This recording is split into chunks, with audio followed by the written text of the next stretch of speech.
Welcome to the Unstoppable Recording Machine Podcast. And now your host, EYAL Levy.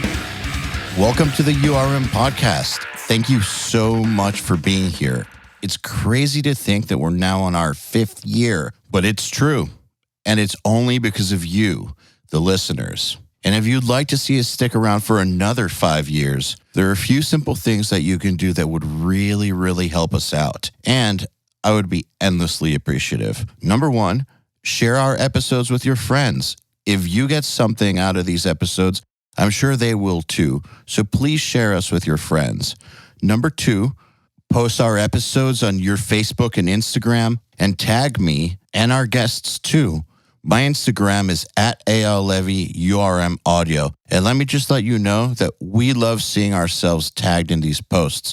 Who knows, we might even respond. And number 3, leave us reviews and 5 stars, please, anywhere you can.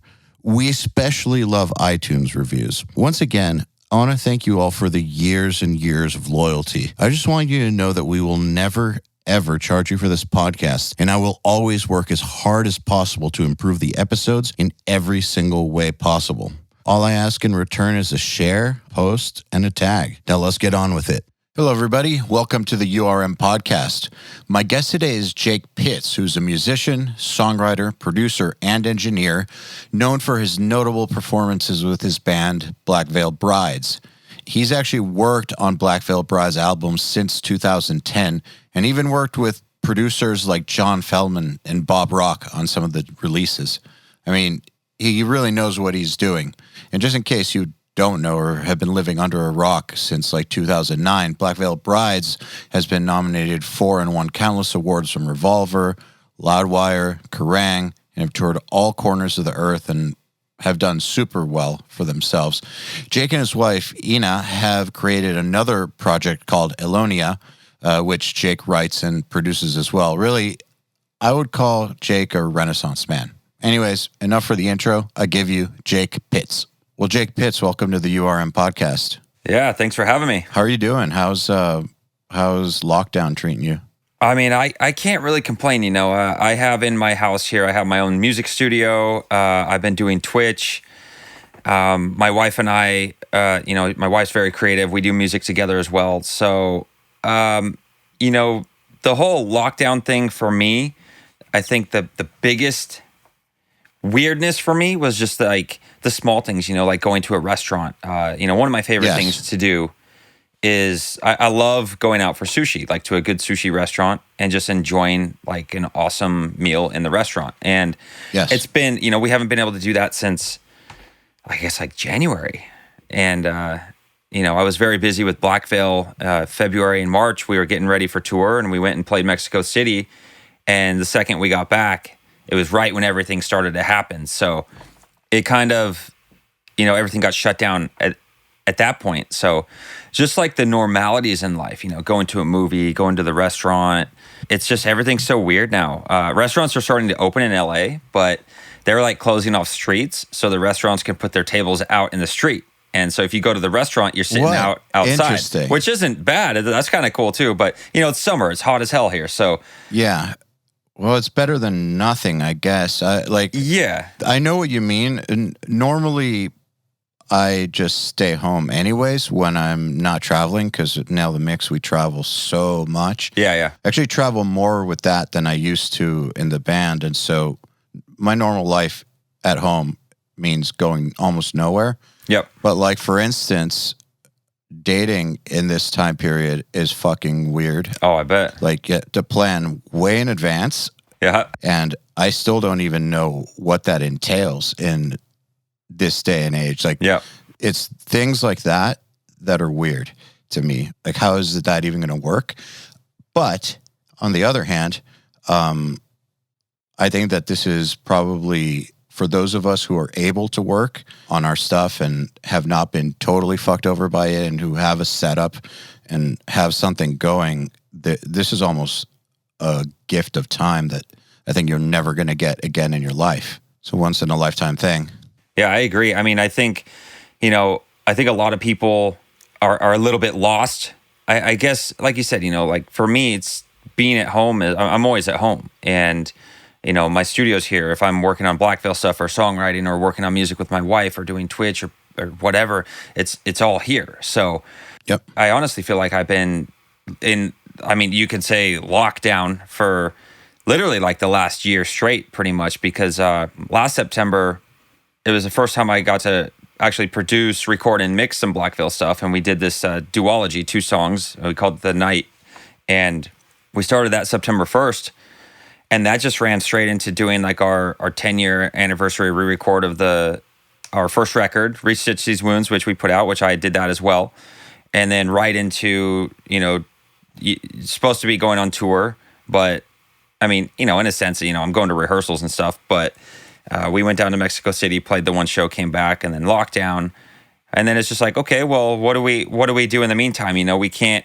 I guess that's the beauty of it, of me being able to have my setup. Literally, I walk 10 feet and I'm from the bed to this room and I'm in my studio. And, Yep. It's like, for most bands, you have to nobody can do anything because everybody was shutting down everything. So for us here, it's like the guys weren't coming over, but we would just throw ideas back and forth or whatever. Or I would, even my wife and I would write a song and send it to Andy and be like, hey man, what do you think of this? Like, could this be a Black Veil song? And so we've been able to just keep moving forward. Like nothing's really affected us in the sense of our creativity, or like nothing has stopped me during this quarantine from, continuing my life and moving forward creatively at all. And like you said, it's a gift of time. If anything, it's just, we've had nothing but time. I was supposed to be on tour all year, so. Yeah, but you're still using the time productively. So, I know that we've met before, but I don't really know the people in your band. Like, I don't think I've met them, but I've known Blasco forever. And one of the smartest dudes in the game, Dan too. And Blasco doesn't deal with idiots. And so he doesn't have the patience for them. So I've always known, just because you guys were involved with him for so long, and it's just so many good things happen for the band. I've always looked at you guys as one of those bands that, and this was just a guess because I didn't know you guys, was super capable of getting shit done regardless of circumstance, and have some sort of entrepreneurial blood is running through the veins in that band. I've always kind of thought that. Yeah. So it's accurate? 100%. I think it's a good mix of Andy, the singer. He's very, his vision is very straightforward. He knows exactly what he's trying to portray. I would definitely give him the credit for any of the, for example, we did a record, Wretched and Divine. It was this entire concept album, and it was just an idea in his head, and he wrote this whole story, and then, finding our ways, how do we make this a reality? How do we make it happen? And it's kind of what we're doing now, but it's just a little bit different. Like, we did that with John Feldman, and now it's a little bit different. We're doing another concept record, and I'm getting to produce this one. So let's talk about that for a second. Okay. So there's 2 aspects I want to explore about you producing your own band. I'll just introduce both of them now and pick which one you want to start with. All right. So, number 1, I want to talk about how you earned enough trust from the band to where they would feel comfortable recording with you, because, sometimes a band member taking on that role goes against kind of the dynamic between the players sometimes. And then also, sometimes when bands self-produce, things go weird. And so I want to talk about what you're doing to make sure things don't go weird. So which one do you want to start with? I'll probably start with the first one. I mean, it is definitely an interesting position to be in, to, be a member of the band. I think being so heavily involved in the writing, when we first started out, it was, most of my material that became the first 2 albums. And I had already had this material written before I was even in the band. And, musically, I didn't have melody or vocals on it, but, it was kind of, I think right off the bat when I joined Black Veil, you know, it was known that, hey, I can write songs and I can demo songs. And, you know, my production skills 10 years ago were nothing what they are now, obviously. But they knew that you were that. They knew I was that dude. guy. Yeah, guy who can do that. Yep. So, but there's a long abyss between being the guy in the band who can do that, which I admit 10 years ago was actually pretty rare. Now it's not so rare, but 10 years ago, for sure, not that many bands had that guy in them. And, but that's still like a wide abyss between that and then actually being able to, you know, produce and mix an album when there's, you know, when there's the kind of pressure involved that a band your size has. Because it's not a small deal. Yeah. I mean, I think a lot of it has to do with just how I've grown musically and how much more open-minded I am than I was even 5 years ago. When we were making a concept album with John Feldman, we were making that in the later months of 2012, and that came out in 2013. At this point in my career, I was so just like, in my mind, I was the biggest metalhead. It was Lamb of God riffs all day long, you know, like just I listened to the heaviest music. And so I wanted to always bring like the gnarliest drums, the like heavy riffs, guitar solos, dual leads. Like I wanted to write insanity and make crazy songs. And when we were making that record with John Feldman, you know, we kind of, John Feldman and I did butt heads at first. And I think it took that, and it was such a cool experience for me to go through, to be working with such a, you know, A-list producer and be like arguing with him over like, no, I want to do this and this, you know, and Andy at the same time had, our singer, he had such a vision of what he wanted to do. And it was just kind of like a mess at the start, honestly. So that sounds like three strong-minded people going for the same thing, but not exactly, it sounds like. Like, obviously you all wanted to have the best record possible. We got there. It sounds like, and you got there, but it sounds like there were times when there were three opposing visions. You had to work that out. There was literally times where John Feldman would be yelling at me and I'd be flipping out, ready to leave, just like, I'm out of here, you know, kind of thing. And then there would be times where he's coming up with an idea and Andy's like, no, this is not even close. And it was just kind of like, it took this probably like, I don't know, 2-3 weeks to a month of just kind of trying to figure everything out.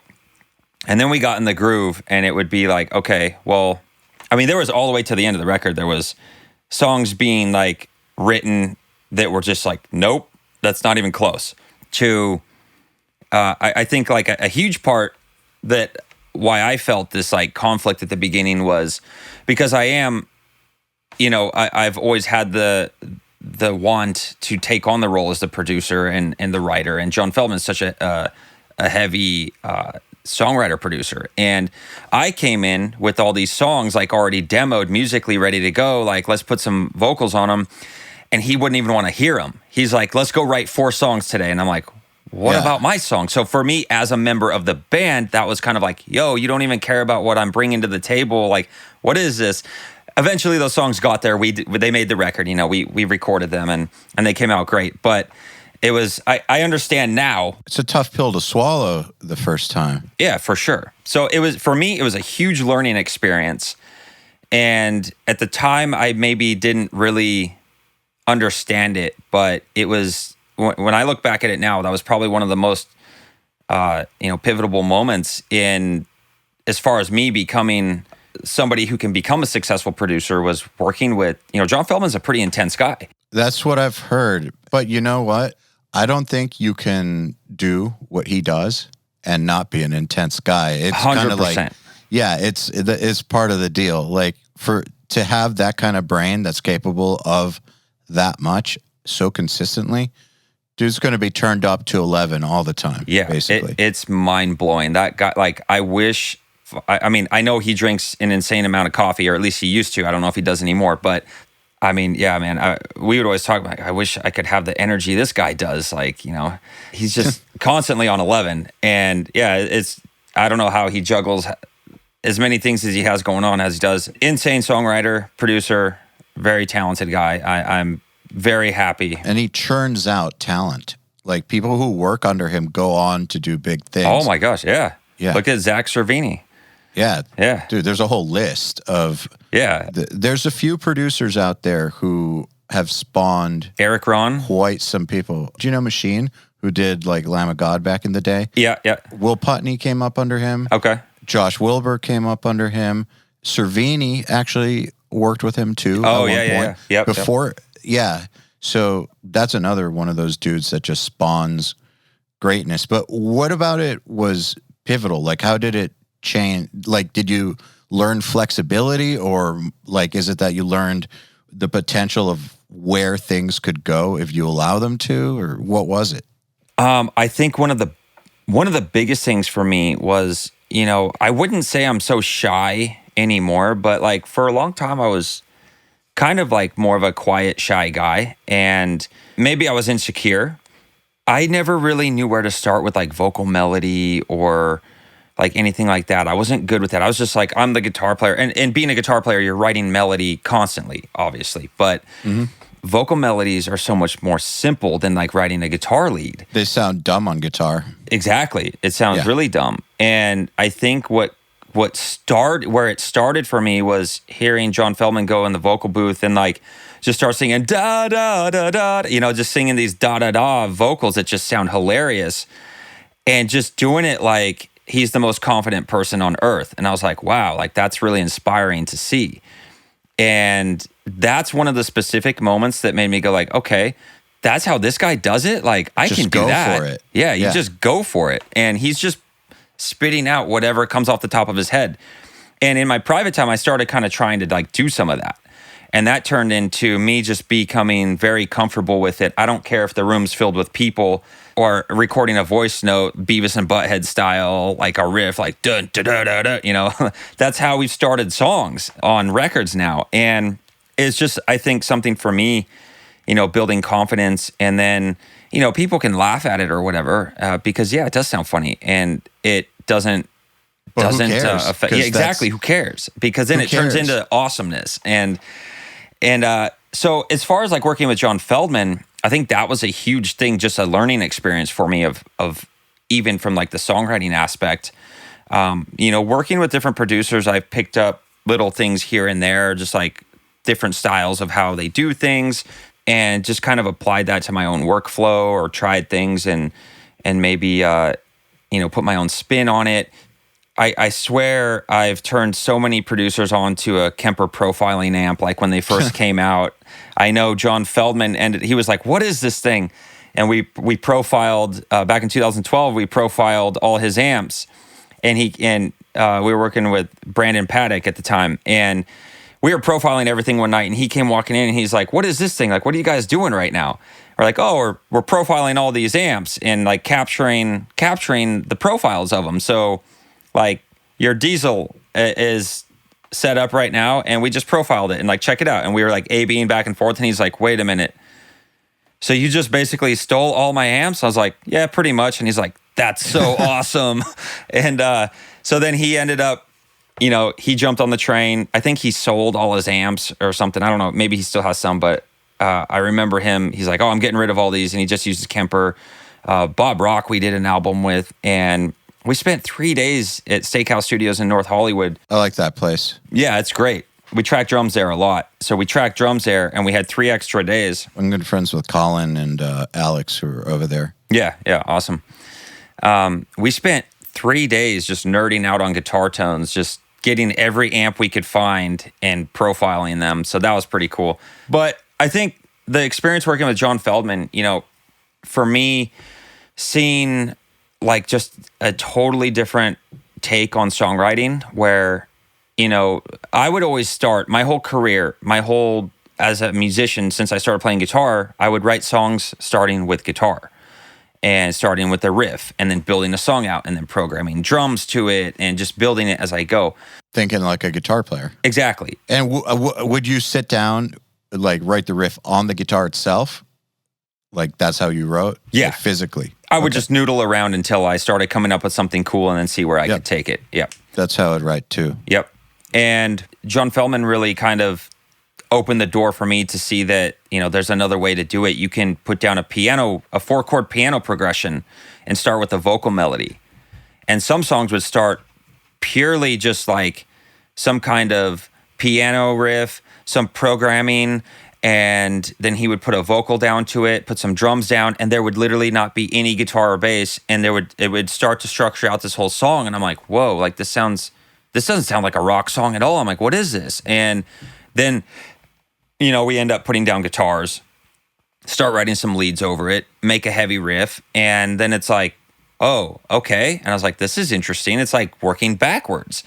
And that was the first time really ever going with a vocal melody and a chord progression first that's not done on guitar and working backwards. And it was very awkward for me at first, but honestly, for the most part, that's how I write now. I don't even, I'll just start with a chord progression on piano, or, some stuff will start with guitar, obviously, but if I have like a riff or something, but it's more so or not, I find myself writing so outside the box of what I would normally do. So I think that was like, it really took me out of my comfort zone working with John Feldman, and it became probably one of the best things that could have happened to me as a musician, songwriter, upcoming producer. It just really opened up my world to seeing other possibilities of how things can be done and how it can become a success from that. So that was a huge thing there. The other thing of opening up my mind was meeting my wife, actually. She got me into EDM music, and that's a whole nother... It's like another planet, basically. Yeah, I spent about the last 3 years learning how to produce EDM music, and that just took everything to a whole nother level for me. Interesting. I want to come back to that. I want to hear more about that, but I want to cover the second thing. So, or related to you producing the band. I don't even know if I answered the first question. I just kind of started going off there. I want to spend a little more time on that. Okay, so what I'm gathering is you started as the dude in the band who was capable of that stuff. Not necessarily pro, but that was part of your role. Yep. Then you get with someone like Feldman and mind blown, basically, and pick up skills from him. And over the years, from all the different amazing people you guys have worked with, you've been taking notes and doing your own productions and basically seeing those as a way to get mentored by those people. Yep, absolutely. So that's kind of what I'm interpreting, and then eventually get to a point where the band realizes that you know what you're doing. Yeah. Well, I think the big moment that made everybody kind of go like, whoa, okay. Like guys like Blasco, being our manager, he's not in the studio with us every single day. He just kind of he'll pop in, check it out. Cool. How's it going? All right. He's very active. He does show up a lot, but he's the opposite of overbearing though. Exactly. And I don't think any of our business people or anything had any idea of what's actually going on. We would go work with John Feldman or Bob Rock or Josh Abraham, whatever producer we're working with. And I think people just automatically assume okay, this is the producer. They're doing everything. You guys, make the music, you play the parts, and they put it all together. What I don't think maybe a lot of people even realized was when we did those records, I was actually tracking guitars at my place. And on the record we did with Bob Rock, I edited I wasn't supposed to, it wasn't my job. Nobody asked me to do it. It just never got done. And I went to track guitars for our fourth record, and Bob Rock's engineer, the drums were comped, but nobody edited them. They were just the raw takes. And I was like, what in the world? And so I had to edit all the drums on the record. I ended up changing Bob's drum comps because I was like, this doesn't make sense. And maybe I felt at the time I was overstepping my boundary of well, this is Bob Rock and he's producing a record, but I really feel that I have to change this. It's still your record. It's exactly. And I was like, no, I'm changing this. And I thought for sure, I spent a month tracking all the guitars and the bass, and I edited the drums, and then we went to Vancouver to do vocals. and handed the drive. And I thought for sure he's going to hear all the stuff I did. And he's going to be like, oh, you changed everything. And what did you do? And he played it and he just turns around and he's like, everything sounds awesome. And I was like, okay, all right. That's great. I think the big thing with my band, maybe Blasco, and everybody just kind of being like, wow, like, okay, like he's really stepped forward and can do this, was Andy went on to do a solo project, his Andy Black, and he went and did that for about 2 years off his first album. So the rest of us had like 2 years where we were just kind of like chilling, and or you could say chilling. I was not. I was every day sitting there learning. And my wife and I kind of accidentally started making music together. She's a singer, songwriter, and she had this song that, one of her friends kind of demoed out, and he was in a band that a long time ago, Joey actually produced their album. And I think their album came out. I'm not sure. It was a band called Now I See. Mm-hmm. I think that's what they were called. Anyway, I think they're a different band name now. But she played me this song. I was like, this actually sounds pretty cool. And it was just a musical thing. And she's like, oh, I have like vocals for it. I just haven't recorded it. And I said, all right, well, why don't you let me record the vocals? So we did the song, and then ended up, I was like, okay, like I'll sing some harmonies on it and I'll do my part. And we ended up like making this song. And I was like, this is kind of cool. This is something different. And like, we ended up shooting a music video for it, and we put it out, and we just kind of accidentally started doing this thing together. And then we literally, I remember like it was yesterday, I was joking around on like guitar, and I was like, oh, like, dumb riffs like this, and just like making fun of stuff. And then I was like, wait, that's actually kind of cool, And then we literally just like wrote a song on the spot, and we just started like writing music together. And that turned into, we made a whole album, and we self-produced it. I recorded it, mixed it, and we just put it out independently. And we put that out in April of 2018.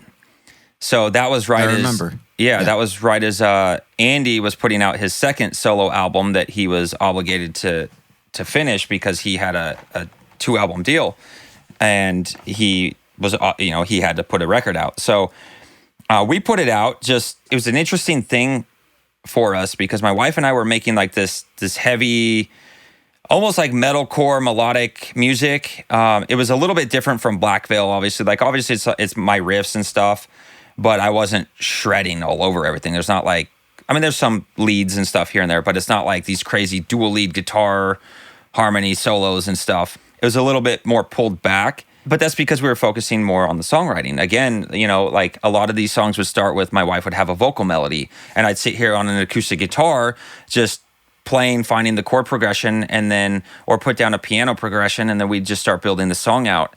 And we had probably like 6 or 7 songs done. We actually went into Eric Ron's studio. We tracked drums for 6 songs there.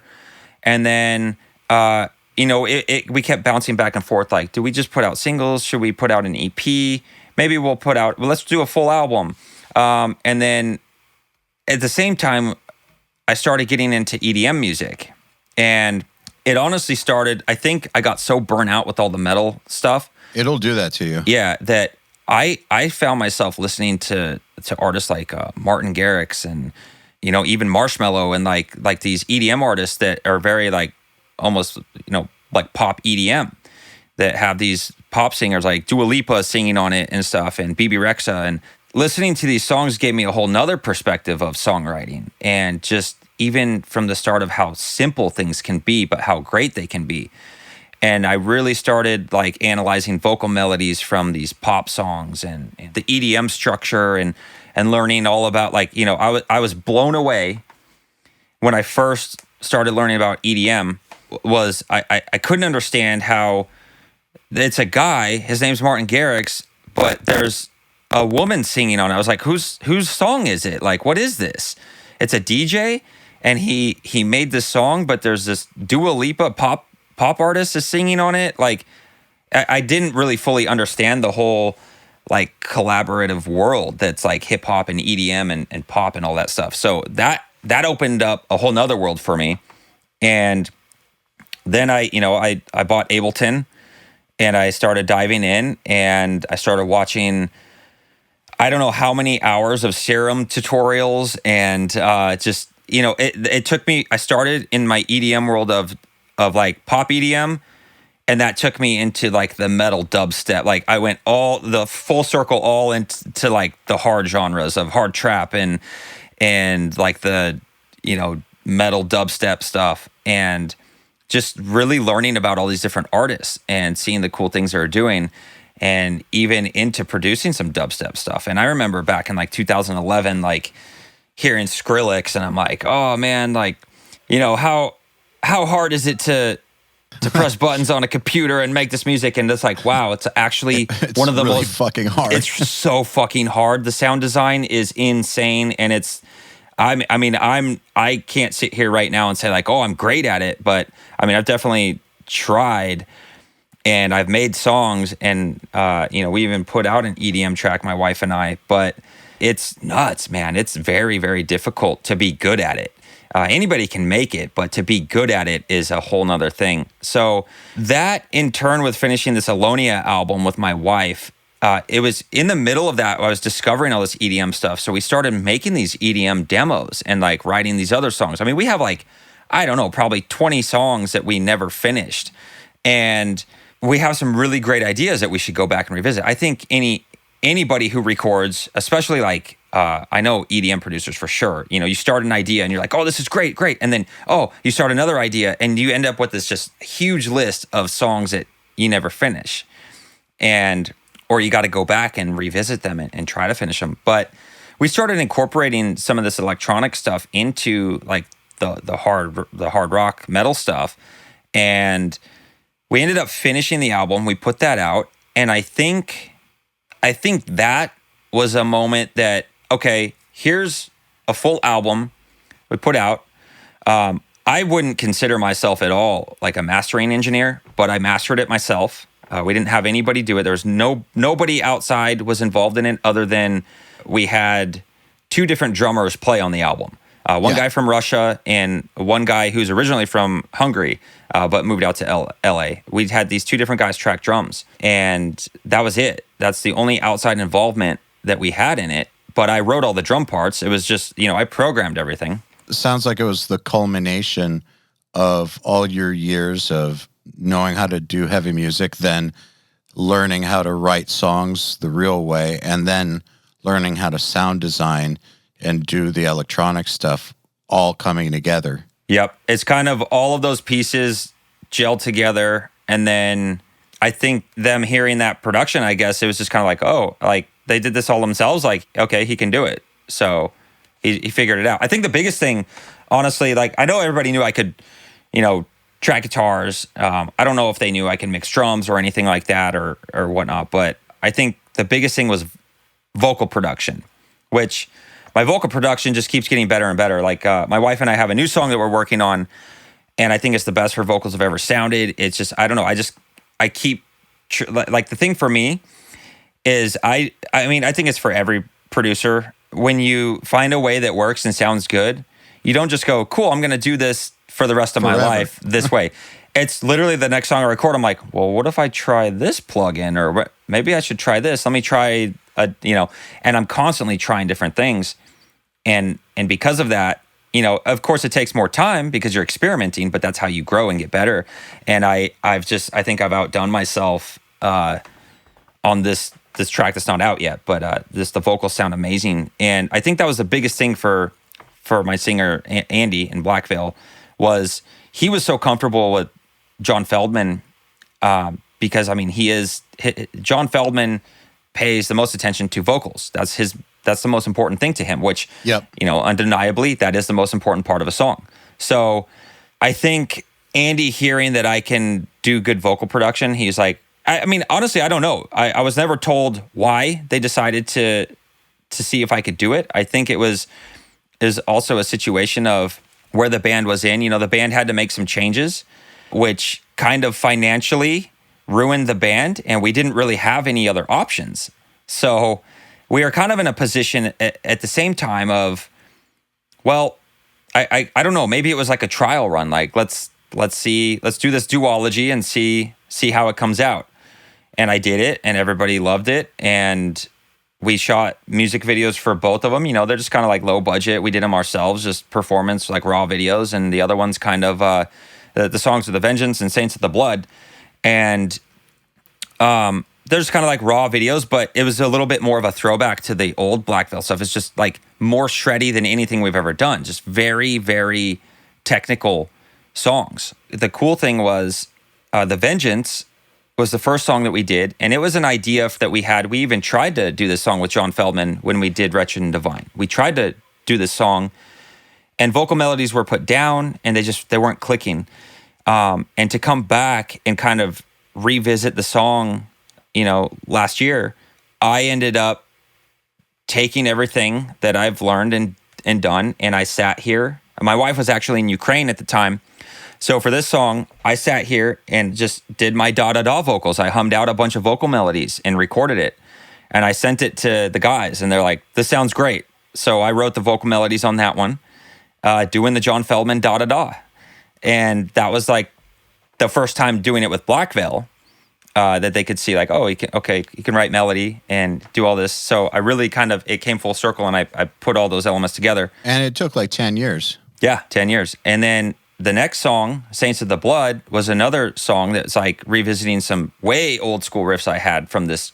I had this original demo. It's called Astronaut Destroyer. And I mean, the song was just like speed metal. Like, I think it was at 220. The riffing was just insanely fast, and I just shred over the whole thing. And I wrote this in like 2006. So obviously now I'm like, okay, well, let's slow this down a bit. It's a little too fast, obviously. Let's take out all the ridiculous guitar solos that are over the entire song. And I just reworked it a bit. And it's like the main riff really kind of like became the verse riff.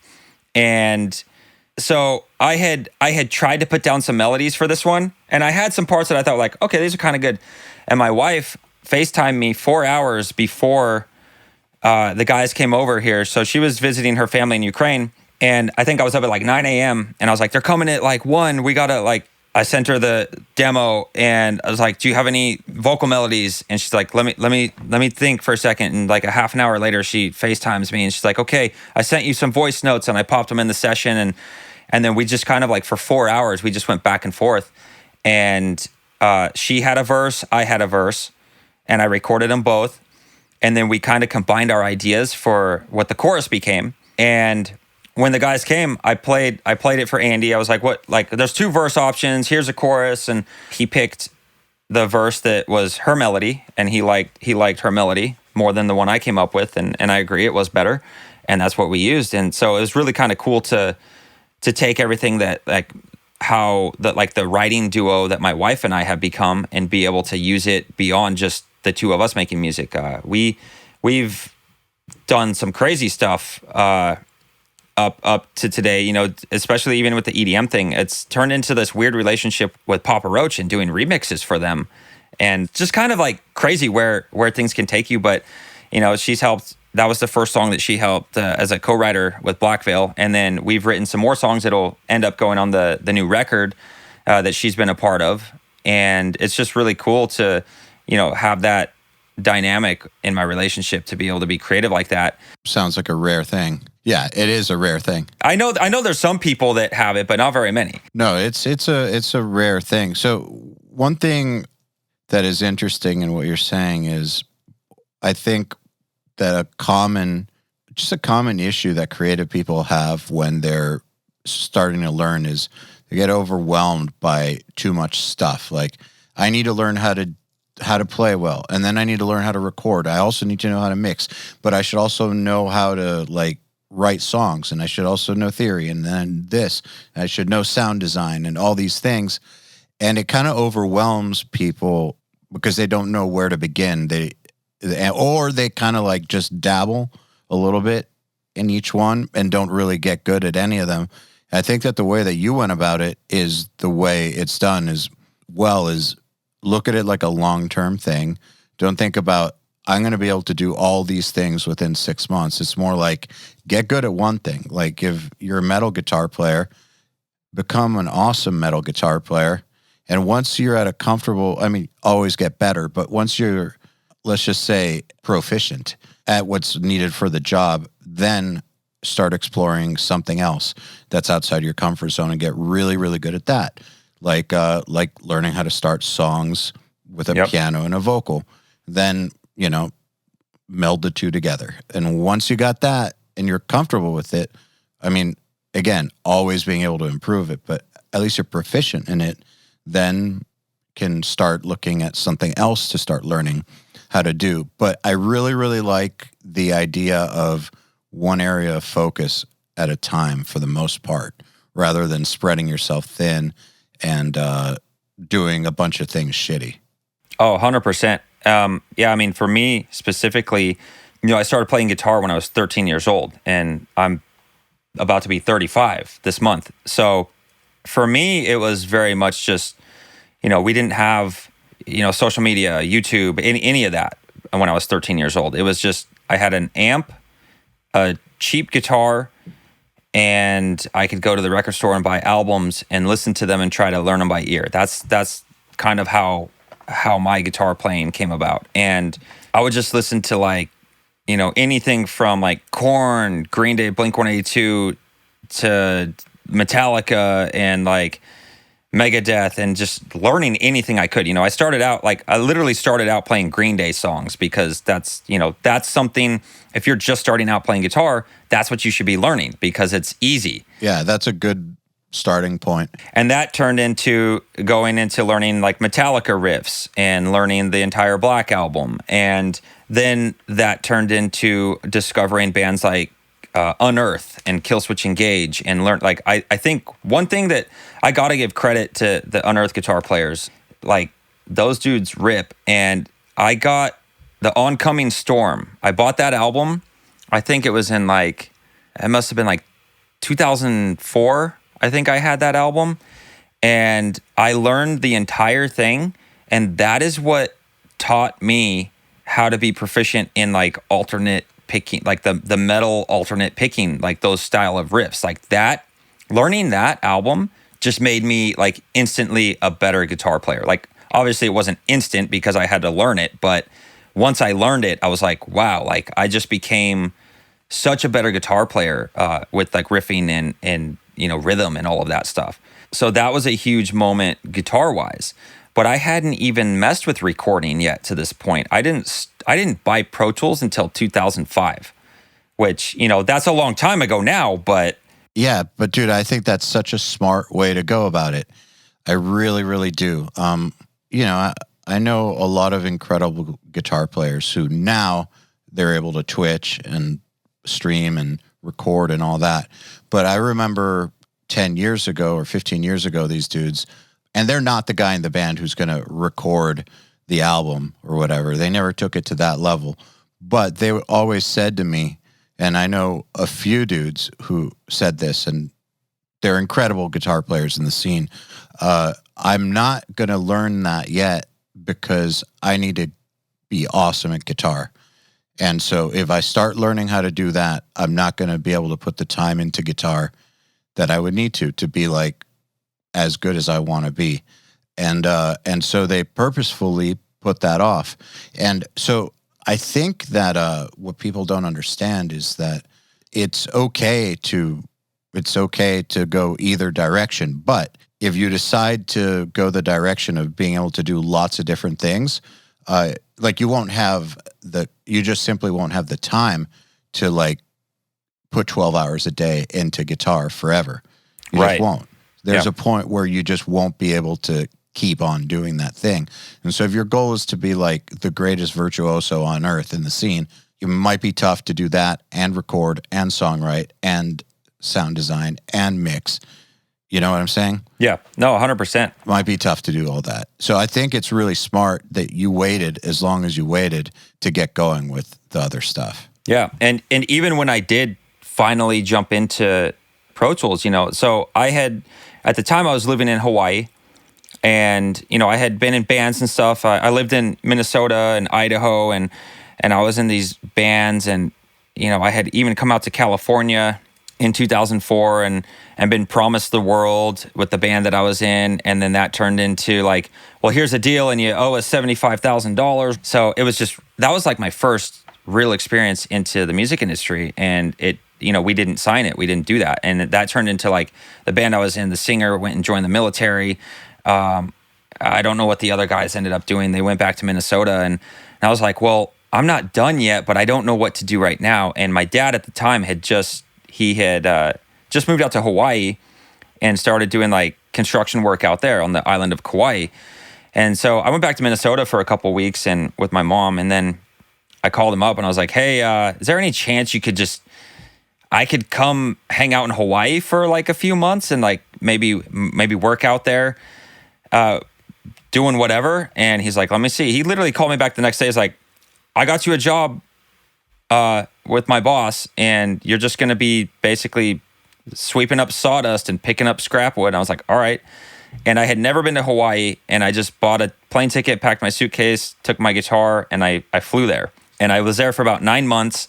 But during that time, that was like where I started my recording journey. And I was making money from doing this construction, which, I ended up, I learned a lot from my dad doing, construction work and like carpentry. So I started out sweeping sawdust, but that turned into me helping actually build a house. And so that was a cool experience. I learned how to surf there, but I was playing guitar a lot. And that was when I decided to take the dive into like, I'm going to buy my first like laptop. I got a Mac. It was a PowerBook G4 or something. It was before the Intel Macs came out. And I spent like $3,500 on this crazy laptop that now is just like, the thing would just be absolutely terrible. But paid all this money for that. And then I bought the original M-Box. And I think it came with like Pro Tools like 6.8 or something. And that's what I started on. And I had no idea what I was doing, but I just dove in. For me, it was just, I opened the software, I plugged my guitar into this interface, and I just started pressing buttons. And I'm like, okay, what does what? And I just kind of started figuring it out. And for about, I don't know, I was probably messing around with it in like, I don't know, for like 3 or 4 months. And I ended up moving to LA to go to the recording school, the LA recording school. And the funny thing is, my whole time for these months working in Pro Tools, like my dad had this little like drum machine, and I could program the buttons to like different drum samples, and I would press them. And I didn't even know Pro Tools had a grid mode. I didn't know what that was. I was just in slip mode, and I was literally playing, like programming my drums on this drum machine, pressing the buttons to a click track and not editing them, just in real time, just do like kick and snare on one track. How would you know if nobody ever told you? Yeah, it was just me figuring it out the hard way. Still this time, this was in 2005, so YouTube wasn't even a thing yet. Let me just say something real quick for those of you youngins. Those of us who had to learn, this is going to sound like old timers talking, but the reason that we started URM actually and Nail the Mix and all that stuff was because of our experiences learning how to record like that, because that's all there was back in 2005 or 2000 and 2003. Like, you could go to forums and get like kernels of information from Andy Sneap or whatever, and maybe there was like a tutorial from this weird recording school in Detroit that did like Motown in the 60s, but there's like no info. So we had to figure it all out ourselves, and it was painstakingly fucking brutal. And the only people who were getting somewhere were the ones who managed to get an internship or something with somebody awesome. Those are the only people who would get any sort of fast track to learning how to do this thing. So we started URM to kind of change that so that people can actually just sit down and learn how to fucking do this and not go through that. Because it was fucking brutal in those days. But I also think that it's impressive to me how many people I know that stuck it out. I guess those are the people I wouldn't know if I'm in the industry, are the ones who stuck it out. But still, it's very impressive to me that when I talk to people who were in that era and still figured it out, because it means that they don't fucking quit. Because I think that it was very discouraging back then.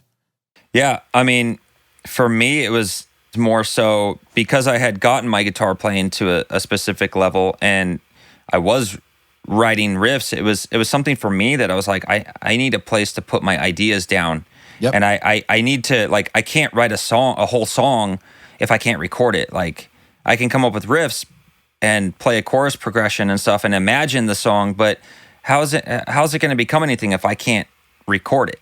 So that was the initial idea of why I even wanted to get a laptop and an interface in Pro Tools. And I had just obviously heard that Pro Tools, on these forums that, like, oh, if you want to record, you got to get Pro Tools. I'm like, okay, I got to get Pro Tools. So, I started out with, I think I could only run like 28 tracks or something before I had to start, mixing, like consolidating things. And at the time I didn't know how to do that. So I was just making very basic, like I said, my drum programming when I first started was playing in real time, pressing buttons on this little drum machine, a kick and a snare to make the beat, which would get, essentially recorded on the same audio track.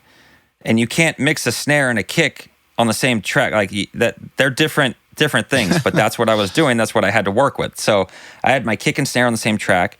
I'd go back over and I'd record like my cymbal crashes and like hi-hats and stuff and overdub it or whatever. And everything would be not perfectly in time because I'm a human pressing rubber buttons.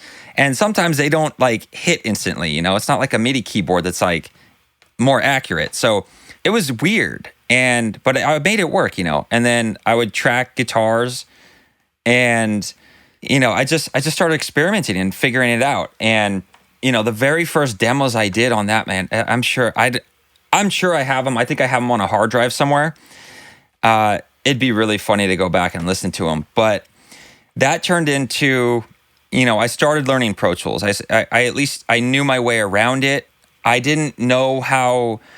I knew very little about EQ. I just had like a tiny idea of, the audio spectrum. Like I understood the concept of it, how it works, but I didn't know how to apply it correctly.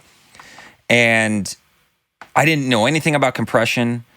And I just kind of like, I would record, everything would be on its own track, and then I would just, bounce the song out. And that was what I did. And for a long time, that's kind of where my recording was at. I came to LA. I did go to the LA Recording School, which it's a very fast program. I think what you guys are doing is awesome, and I would never go to a recording school. I mean, I don't want to like discourage anybody from it, but in my opinion, I think what I do. Okay, well, okay. Then I'll take it back. Then yeah, don't waste your money on that, because what you guys are doing is a lot cheaper and so much more valuable, in my opinion. Yeah, I mean, I'm not afraid to say that I agree, because I've gone on record a lot saying that I think that for the most part, traditional recording schools are a giant ripoff. I think they're outdated too. Yeah, that's what it is. So it's not that like there's bad information there. It's that they've put so much money into their facilities, for instance, that it's like steering a huge cruise ship. Technology and music production evolves so fast now that they just can't keep up.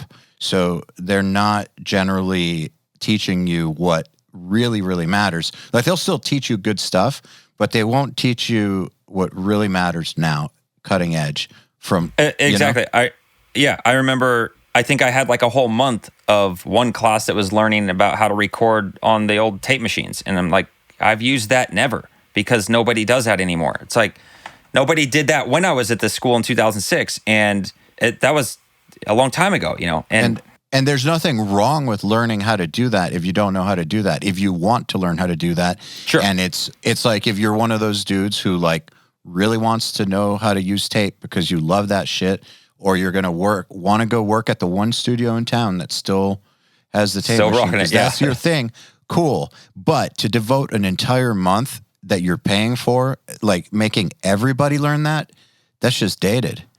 And it's a waste of time and money.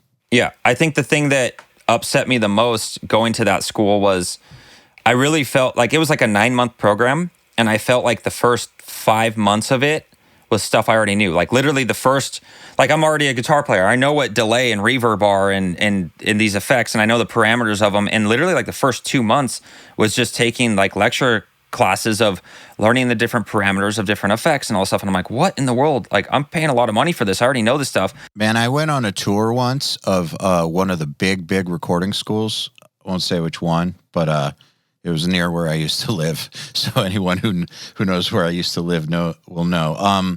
Because they kept trying to feed me interns because they had to fulfill requirements. Uh-huh. So they invited me to go on a tour of their campus. And this was 1 week before finals. And that's a very, very important detail because they walked me into a class that was in session. And 1 week before finals, they were still covering the difference between mono and stereo.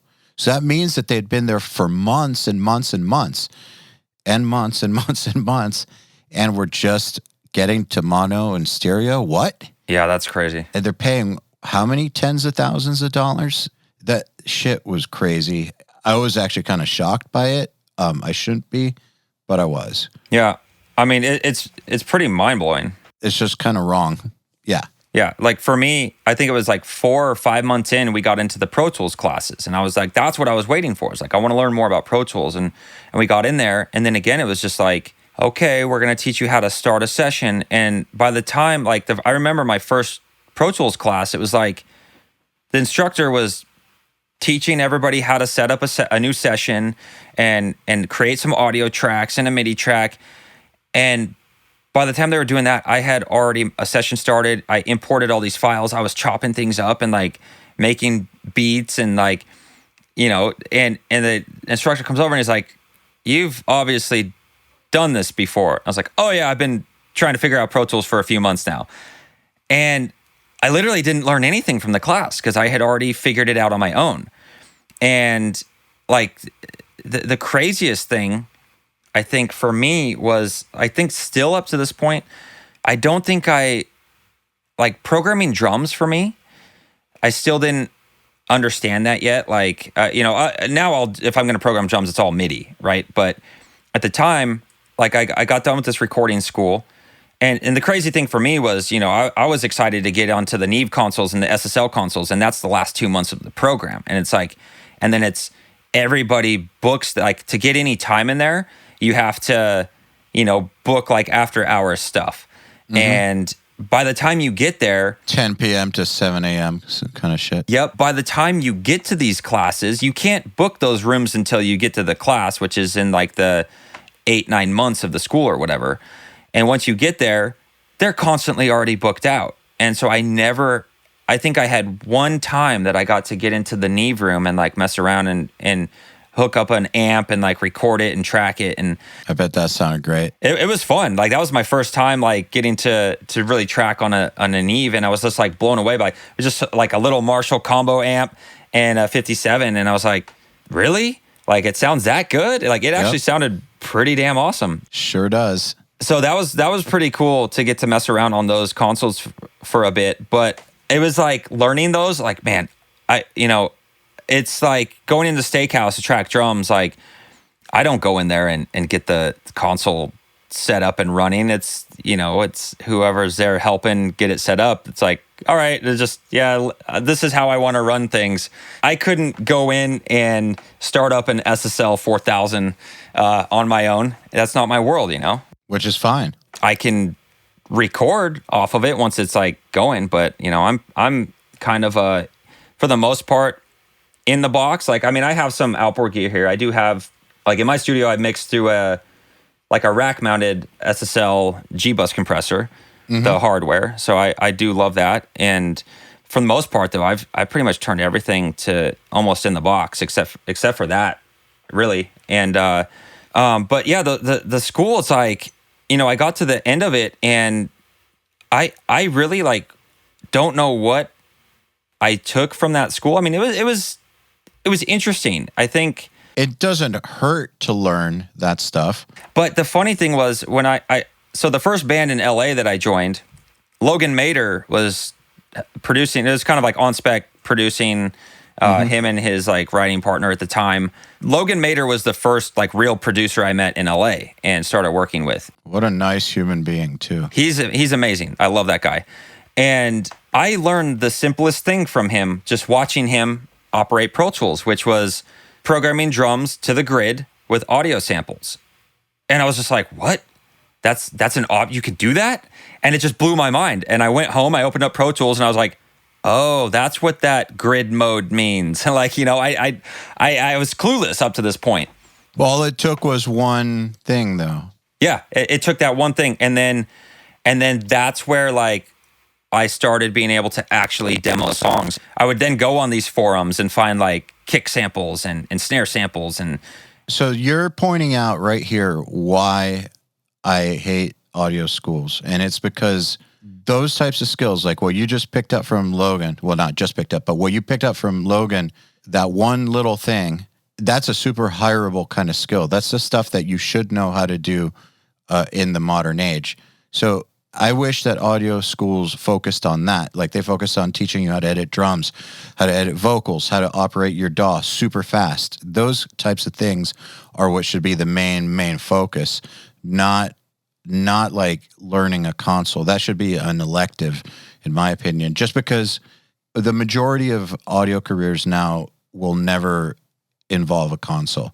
Like you have to want that, basically. Yeah, the only experience I have with those, even now, producing records is for drum tracking. You go track drums in another studio, and you'll have a console. You need all those inputs, and it sounds great to record through, like the Neve at Steakhouse, for example. We track there all the time. It sounds great, of course, but that's it. That's all we need. I would never say it doesn't sound great. I agree that it does, but if you're going to school, you're going to school because you want to work. And if they should be teaching you hireable skills, like, of course, you should understand signal flow and all that stuff, of course.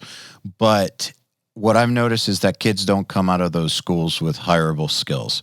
They just come out with very generalized knowledge. And that, I feel like that's a ripoff, man. Should be teaching you what it is that the cutting edge people of that time period are doing and keeping up with those techniques. Like something that's come up in the past few years and gotten super popular, even though the technique has existed before that, is now part of the repertoire, is like key spikes, for instance. Using key spikes. That was not around, it wasn't around as like a big thing that every metal mixer did when I was mixing records, but it has come up in the past 2-3 years, and now lots of people are doing it, and we see it on Nail the Mix all the time. That's the kind of thing that you would expect a kid to have to learn in an audio school, in my opinion. Like the kind of stuff that all or a good amount of pros are doing over and over and over. That's just a part of their repertoire. But being dated, you're sitting there learning how to operate a tape machine. Yay. Yeah. It's kind of mind blowing. I mean, again, I went to this school in 2006 and felt like it was outdated back then. And I don't know, maybe they've changed it since now, but I have no interest in really caring.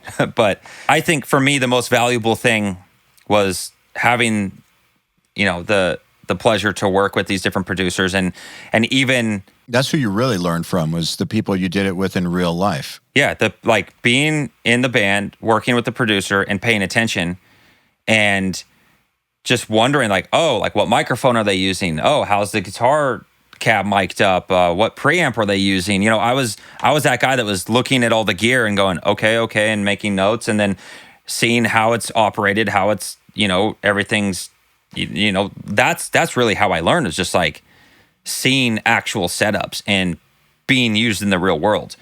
And then seeing how, for example, John Feldman, how he put something together from scratch, or, it was a combination of operating in the studio, like the gear and how things are being tracked and recorded, to how it's being written and formulated and put together creatively too. So it was kind of a combination of both. Same thing with like Logan Mader, working when he was just in this small little studio.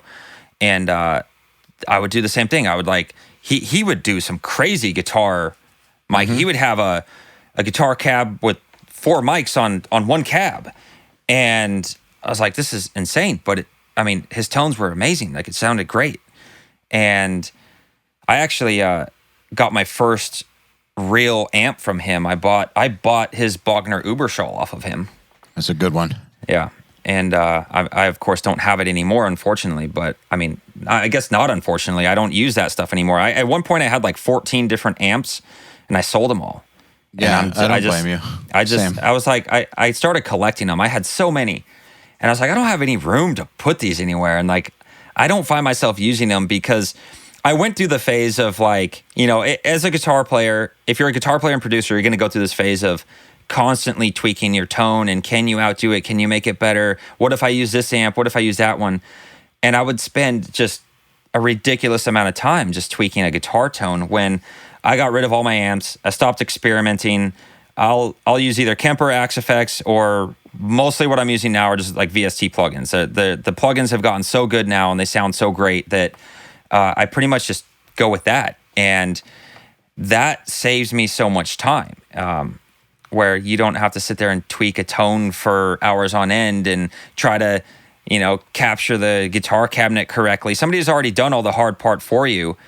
And my opinion, like, if you're in a world-class studio and you have, the ability to track guitars through a Neve console and mic up with any mics of your choice, and experiment with the greatest guitar cabinet with the best speakers and a great amp, go for it. Do why it. not?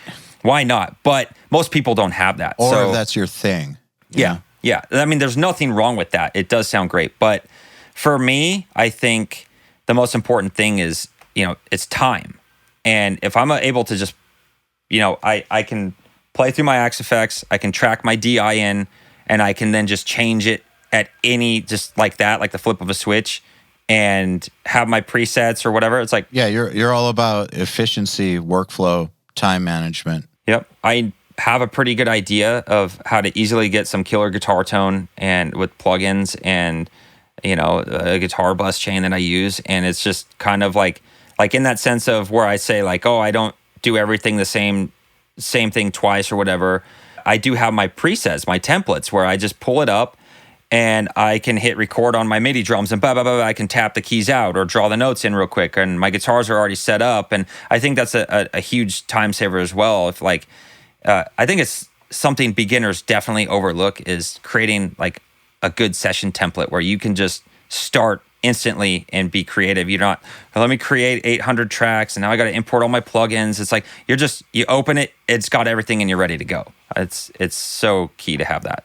We have actually a really good podcast episode on this topic, is the one with Matt Good, just for everyone listening. If you want a lot of going deep on templates, the right kind of templates, check that one out. I'm just saying the right kind of templates because there's a good and a bad way to use them. I think the way you're describing is what they're good for, especially if it's one that you've tweaked over the years. And so it's like your custom template for your workflow that's been developed. And when you hit go, it's already awesome. I think some people feel like grabbing other people's templates is going to make them magically better or something. And it doesn't really work that way at all. Yeah, I don't think so. It's definitely something that's, accumulated over the years of, trying different guitar tones and creating, like I've created this insane, it's not a plugin, obviously. I mean, I can get very similar tones to like Hellraiser bass plugin. But I've created my own bass chain that's like, it's 2 tracks. I have my tone part, I have the low end, and then I've got the bus that it goes to. And I think I've got like 17 or 18 plugins in this entire chain. But it's just like an instant thing. You track a bass DI and you pop it in both of these tracks and it just sounds massive. And it's just having things like that at your disposal to like, you can instantly, like, if I have a band or an artist or my band or whatever, or I'm just writing a song and creating, I don't have to sit here and waste my time. Oh, let me try to get a good bass tone. It's like, it's already there. I can tweak it from there to make it even better or make it fit whatever it is I'm doing. But it's already like the starting point sounds great. And same with the drums. Like I'll start with programmed drums, but it's, I have a blend of different custom samples and, even some drum shots and stuff in there. And like, I've just built my own like triggered kit that just sounds crushing from the start. And I think that's such a huge thing, especially if you're working with if you're a producer working with another band, for the band to be in the studio and you're writing a song. And that was something that I always, I didn't necessarily know the steps to get that right off the bat. But working with like John Feldmann, we started writing a song and just like everything sounded good. Like we would record it and it would just sound great. Man, the first time that I ever worked with a real producer, like, real budget, real producer, everything just sounded great. The moment that they started miking up the drums and getting going, it was already just a little EQ. It was already awesome. I was like, whoa, this is the big leagues. Like, it's awesome out the gate with those people. Sounds like the same experience you had at Feldman's. Like, whoa, it is already awesome. Yeah, well, I had that experience on our second record, Set the World on Fire, and we recorded it Pulse in LA here, and they had an SSL board there, but they had like a rack of Neve 1073s, and we tracked all the drums through that, and that was the experience of like just getting the drum tones, like just live, just the toms, like everything just sounded. I was like, this sounds phenomenal. It sounds like it's already mixed. Like what in the world? And it just that was like a mind blowing moment for me. I was like, wow, like it is really great to be able to record through that top quality gear. And then it was also a mind blowing experience when we did go to Feldman's, because I was like, where's the big console? Like, where is it? He doesn't have one. And he's recording through and that was another gear learning experience for me of, okay, you don't need a big console to do this, obviously. This is John Feldmann we're talking about. And it's just, a different setup, a different take. He has great preamps, great mics, obviously. But, you don't need that giant console to track drums and make a record. No, what matters is the operator. That's the person using it is the thing that matters. Yep. That was just, again, like the most valuable lessons that I've learned in my career have been like, as far as the audio production part goes, is it's just having the luxury to have worked with these different producers and be in these studios and different environments and just seeing how wildly different each producer is from each other, like it's crazy to go from making a record with John Feldmann to making a record with Bob Rock. Totally different experience. I can imagine. Both amazing guys, but totally different take and vibe. And it also helps me kind of develop my own, like, I'm not trying to take somebody's style and go, I'm going to do exactly what they do. It's just kind of like I analyze like how different people do different things. And John Feldmann's very much involved in the songwriting, where Bob Rock was more about not so much involved in the songwriting, but like, let's figure out how we can, get some cool sounds or whatever. And it's kind of funny because again, I'm as a guitar player, I'm coming up with I discovered the Kemper profiling amp when it was like first put out, and I jumped on board immediately. And I ended up showing these guys John Feldmann got one because I brought it into the studio and he was intrigued by it. Bob Rock, same thing. He ended up buying one. And it was just kind of funny to see that like I was kind of turning these guys onto this new technology, and now it's like something that everybody's using. And, it's cool. It's interesting to see who are the guys that adopt stuff early. Like, I'm not surprised that John Feldmann adopted it early, Yeah. You showed him something that works great. Why wouldn't he do it? Yeah. It's a space saver, a time saver. And I think he is definitely a guy that's in the place where he wants, time is everything. So he works very quickly. Yeah, because he's got a family too. Yeah. Question on a slightly different topic, but still same topic. So let's not name names here with this question. So without naming names, but, since you're both in a band and a producer, obviously how important it is to be able to hang, like the hanging out part, like being a cool enough person for people to be able to hang out with you for weeks and weeks on end. Yeah. That's true on tour. It's true in the studio. It's more true in the music industry, I think, than in a lot of places, because you're so locked in with the same small group of people through so many highly stressful situations. So that said, for those who haven't really been in the experience of a really bad session with a producer, can you talk about, from an artist perspective, what it's like to have a bad session and why you really need producers to have a good personality?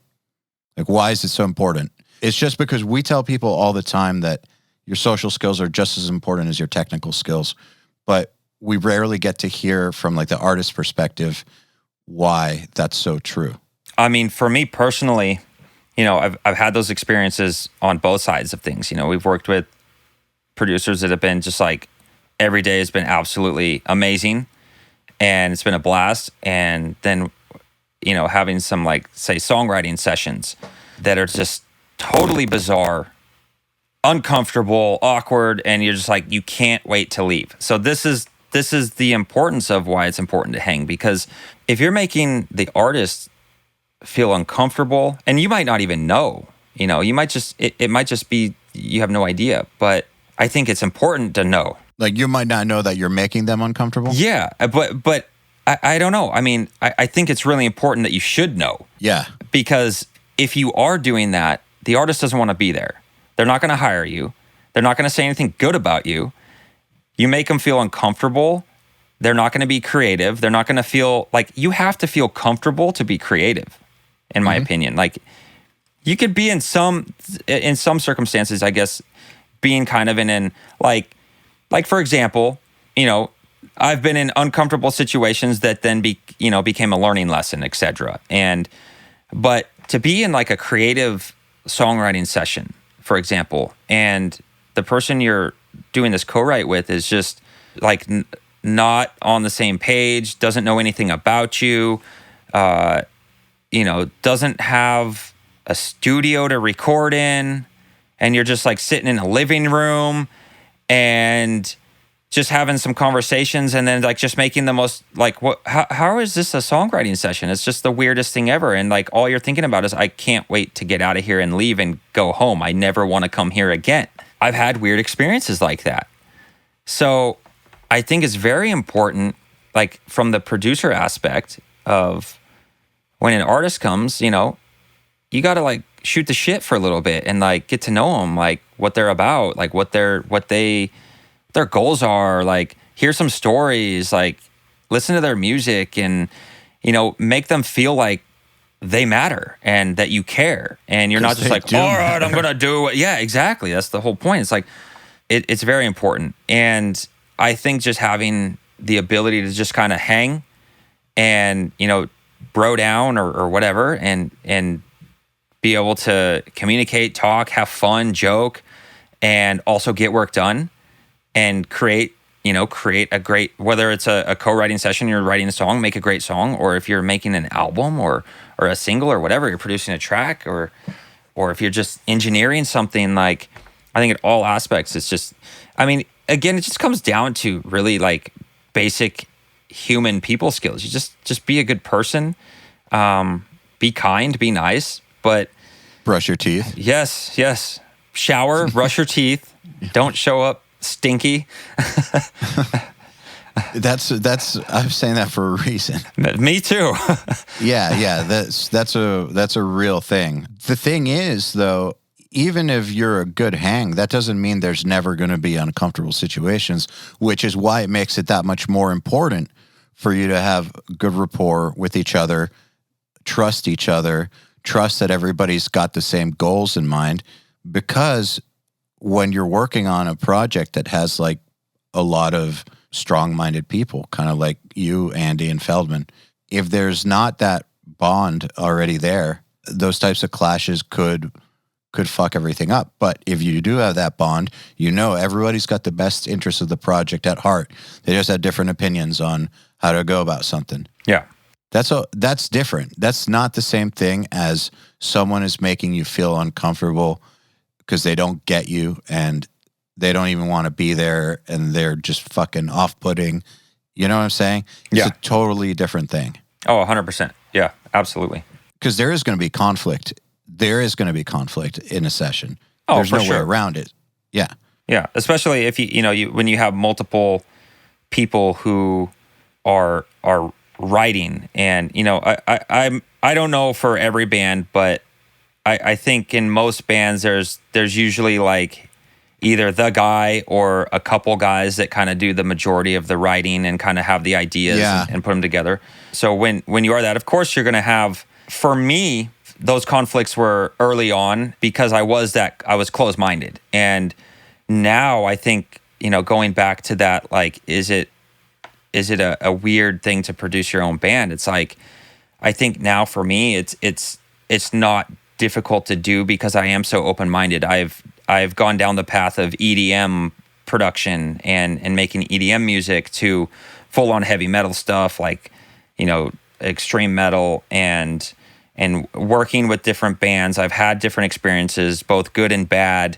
And really, I think, you know, especially making the Alonia album with my wife, I learned so much from her as a top-line writer, and just mind-blowing for me to see another just experience of, you know, we call her bathroom Narnia, because she'll take, like, I'll bounce a song, give it to her, and for her to go write lyrics and melody, she always goes into like the takes a bath or something and writes, and she'll be in there for like 45 minutes and then comes out, and then like, here's the idea, and it'll just be like mind blowing. I'm like, this is so good. Like, where are you going when you go in there? And it's the same thing, you know, we talk with like about Andy, when he goes to write lyrics, he'll go outside, and it's like we always say, like, joking around, like he goes outside and talks to aliens, and they speak to him, and he comes with this crazy, like, he'll be out for 20 minutes and then come in with this like insane piece that we're like, dude, what? Like, and it's just cool, you know. People have their gifts for sure. I know quite a few people who get it in the shower. Yeah. That's where the idea hits them. I don't know if it's just something about like the water running or something. I don't know. I mean, I find myself coming up with melody ideas in the shower, and I'm like jumping out, like voice note on my phone, you know, trying to record it. But just learning a lot from her too, like in the vocal sense of melody and just analyzing melody. And, you know, I think creating a memorable melody is one of the most important, yet one of the hardest things to do, to like create that hook. And absolutely, studying like pop melody is very helpful with that, because that for me even shows how simple it can be, yet how catchy and hooky it can be at the same time. Man, I actually think that's more difficult than writing complex music. I think writing a simple melody that is, what's the right word? Infectious.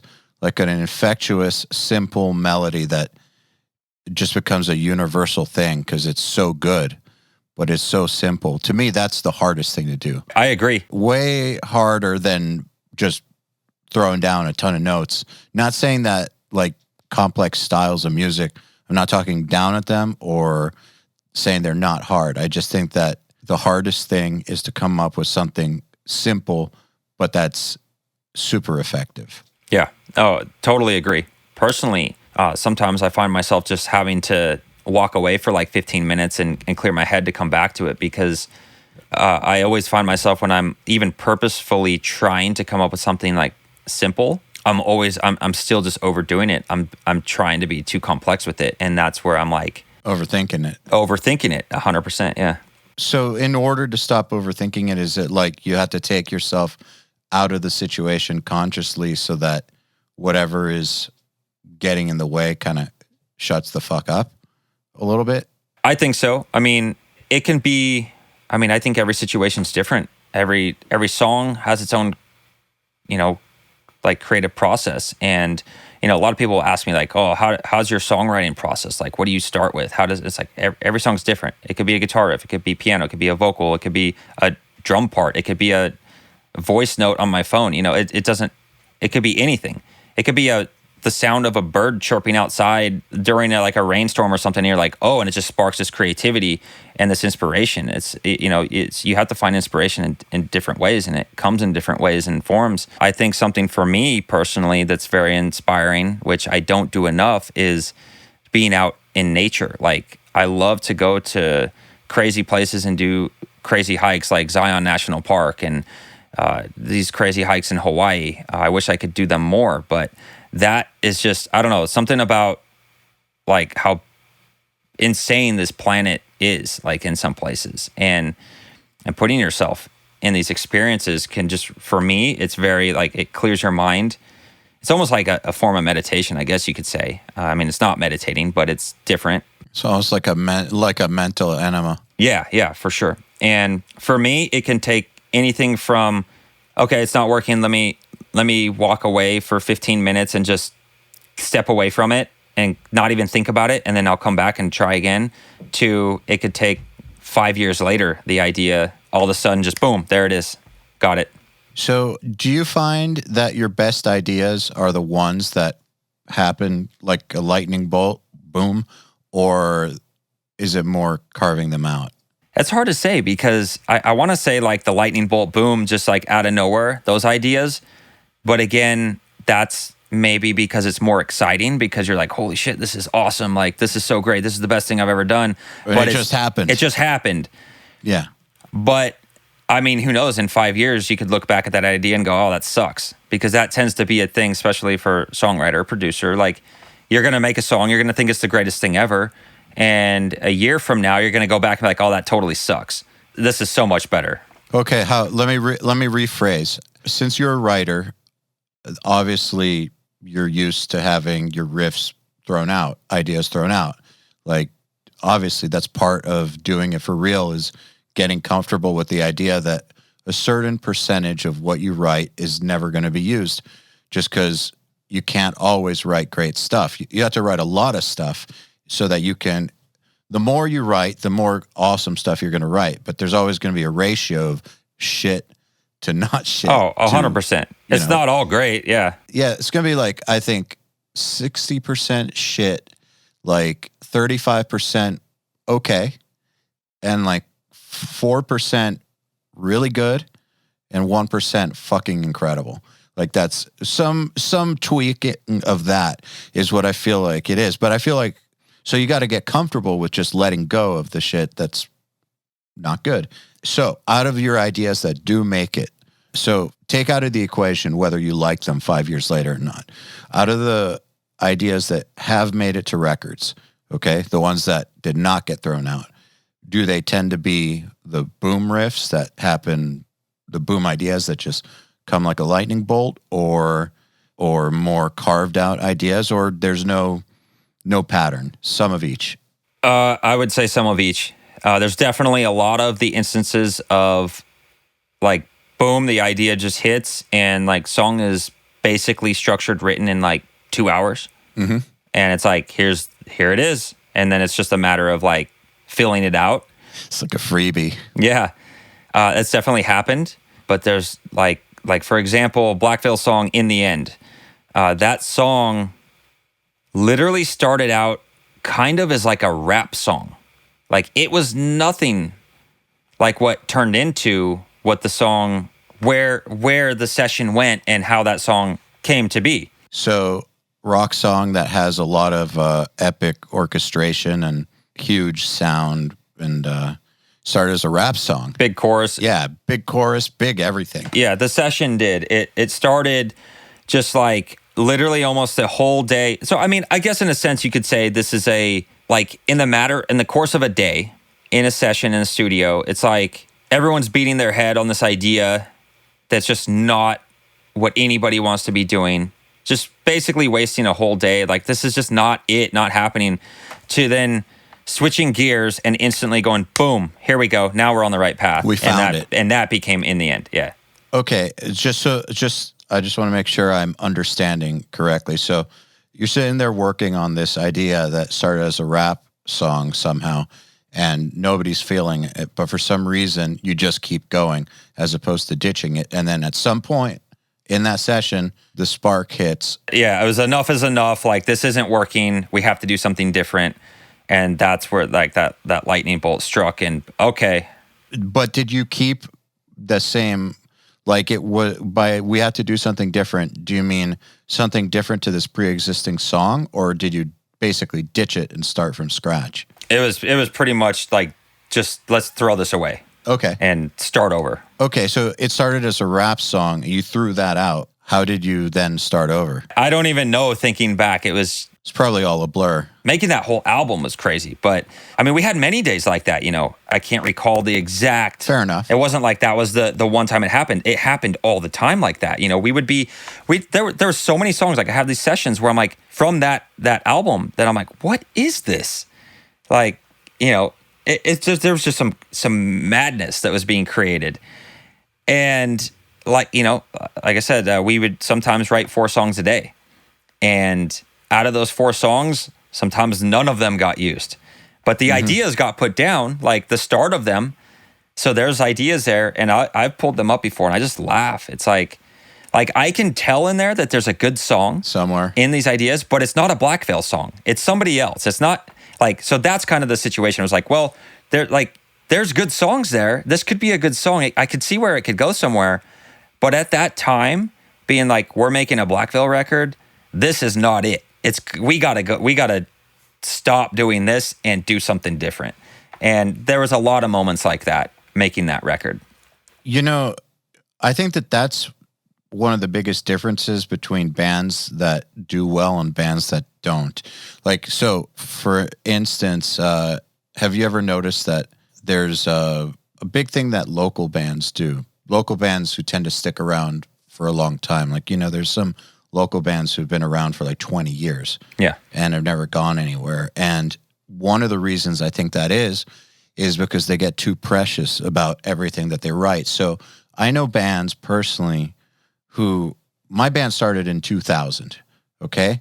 Mm-hmm. They had already been around in the local scene for years when my band just started, and they are still around now, and they're still playing the same 9 songs that they've been playing this whole time. And I've seen that lots of times. So it's not just one example, but I think that that's something that basically is one of the biggest mistakes an up and coming or a band that wants to graduate from the local level can do, is to get too precious about shit they write and not hold their standards high enough. Everyone I know who's in a band who's done well are super brutal about their material and have no problem throwing shit out if it's not right.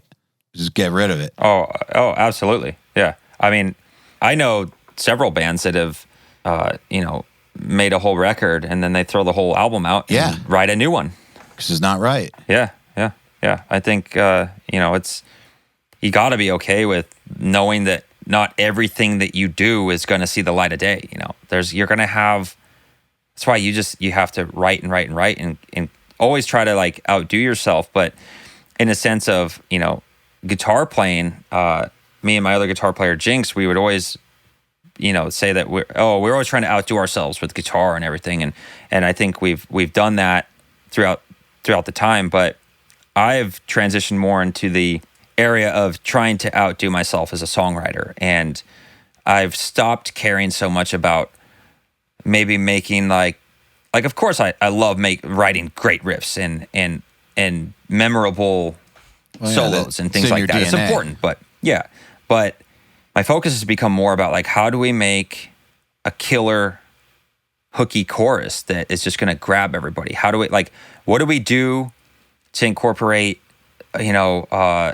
elements that are in music right now? And I think for me, it was, learning EDM production over the last 3 years helped me get an edge on bringing in these different influences and styles. And maybe it's not going to be prominent in the mix where, it's like, oh, here comes the crazy EDM part. Like the Korn dubstep record. Yeah. Which I actually think is badass. It is cool. And I would not be opposed to doing something like that. Actually, the song my wife and I are going to put out soon, it's interesting. It's very different because we were on this, we're making rock music and then we're making EDM music. And it was like, this is like 2 separate things. Like, how do we balance this? So we actually took, this song we took the EDM format, but created like a rock song out of it. So it starts out with the verse and it has like this rise, it builds the tension. And instead of having like a big heavy electronic drop, it hits this big rock chorus. Mm-hmm. Then like the breakdown is just like this extremely heavy, like screaming part I'm doing. And my wife is screaming too. together, and it's just like this insanely like heavy, brutal part into this like beautiful soft vocal, and it's just, I don't know, it's just a different take on like, it's not the typical like rock format, and it's cool. I don't know, it's like trying different things like that and just trying to like make something different. And I think it's cool to try to bring different elements of different music styles together. I mean, that's how new genres are created anyways. Yeah. And I think it's important, like if you look at like the hip hop, EDM and pop world, it's like, they'll mash everything together. And I don't see why rock music has to be left out of that. I think it's okay to bring different elements into it. I know a lot of people might be like, no, it's got to be heavy all the time. And there are people that just want that. And so you don't want to like alienate them. Yeah, alienate your fan base or whatever. But it's, if you can subtly bring elements in that kind of make it go, oh, this is a little different. This makes me feel something different. Not just like, oh, here's some more music. Here's more songs. There also is as an artist, as a songwriter, and as as I can take my own experience from 10 years ago starting and being very just, I want to play metal. I want to be in a metal band. I want to make heavy music and crazy fast riffs and rip solos, and I want everything to have the fastest double kick in it, to like where I am now, where it's like I've unreleased stuff, but have demoed out full on EDM pop songs. I'm not saying to like merge those two worlds, so that might be a little too weird, but growing as an artist, you're not gonna, I mean, like you said, some local bands are on those same 9 songs. Some people maybe don't find that need or want to try new things, and it's like if you're happy doing what you're doing, then I mean, by all means be happy doing what you're doing. But for me, I'm always exploring new things, and I want to try something else, and your fan base can like maybe the first record is your best record, nothing will ever beat it. It's like, okay, well, we're gonna make a new record now, and if it sounds a little bit different, you've got to understand that we're trying to grow as songwriters and artists, and we don't want to just keep writing the same 10 songs. And you can't write the same 10 songs. That's the thing, is you're never going to be able to put yourself back in the place that you were when any record happened. So, exactly. Yeah, like that happens to heavy bands all the time. Oh, the first record was the awesome one, blah, blah, blah. Like, you hear that all the time. But I think that criticizing a band for changing or evolving or whatever is just, it's kind of unfair, because a record really is a combination of what the experiences and just that moment in time, like exactly what happened to happen at that moment in time, where everybody was emotionally, where everyone was mentally. Like, you can't recreate that scenario. You're at a completely different point in your life. So when bands do that, like try to recreate their first record sometimes, I feel like sometimes they end up sounding like a cover band of themselves, because you can't really put yourself where you were. Yeah, exactly, 100%. And I mean, that's why when Black Veil did this duology, The Night, those songs sound like the old school Black Veil in a sense, because those riffs were from that time period that just never got used. So it was revisiting ideas that were from that time period.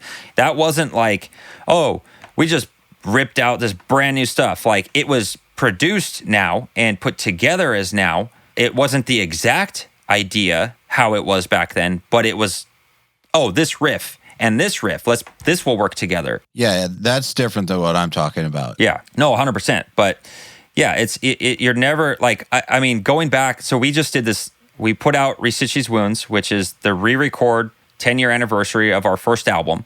And we did a live show from the Whiskey playing the album in its entirety. So there's songs that we haven't played in 10 years, some songs we never played ever. And like going back and just relearning it all, even from re-recording it, it's like, when we're recording, you can punch, make everything perfect. So learning it in its entirety, it's very complex. And it's like, I'm sitting here scratching my head going, how did we write this stuff? Like, how did I come up with this riff? How did Jinx come up with that riff? Like, how did we put this together? It's pretty, like, musically, it's insane. And that's just, like you said, that's where our headspace was at the time. We were, again, it was our first record. It was just trying to outdo every song, outdo the next. And like, can we write the most complex, insane guitar parts that are like these, classical fugues on heavy guitars, like speaking back and forth to each other in sections. And it was just like madness.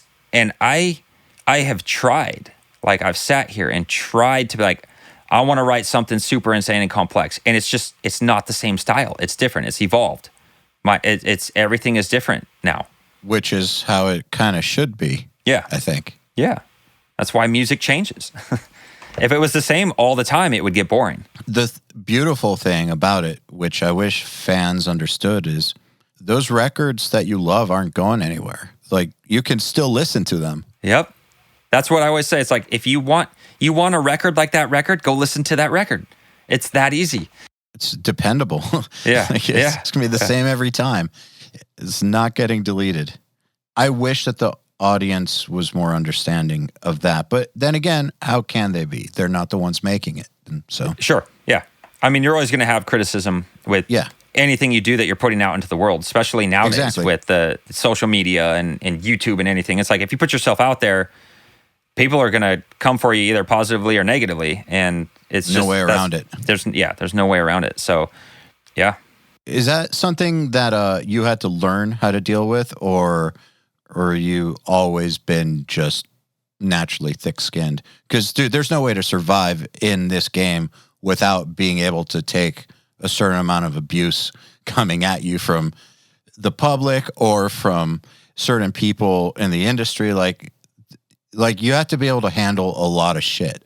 Sometimes I find some people are just born that way, to where they just don't have that chip in them that it bothers them. But then other people, they learn how to deal with it. Which one are you?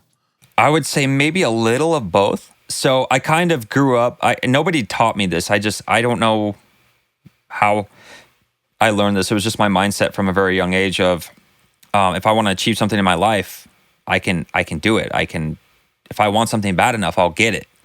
And for me, I started playing guitar and I was like, all right, I'm going to be a rock star one day. This is what I want to do. Before I picked up a guitar when I was 13, I was obsessed with the idea of joining the Air Force and becoming a fighter pilot. That's what I wanted to do with my life.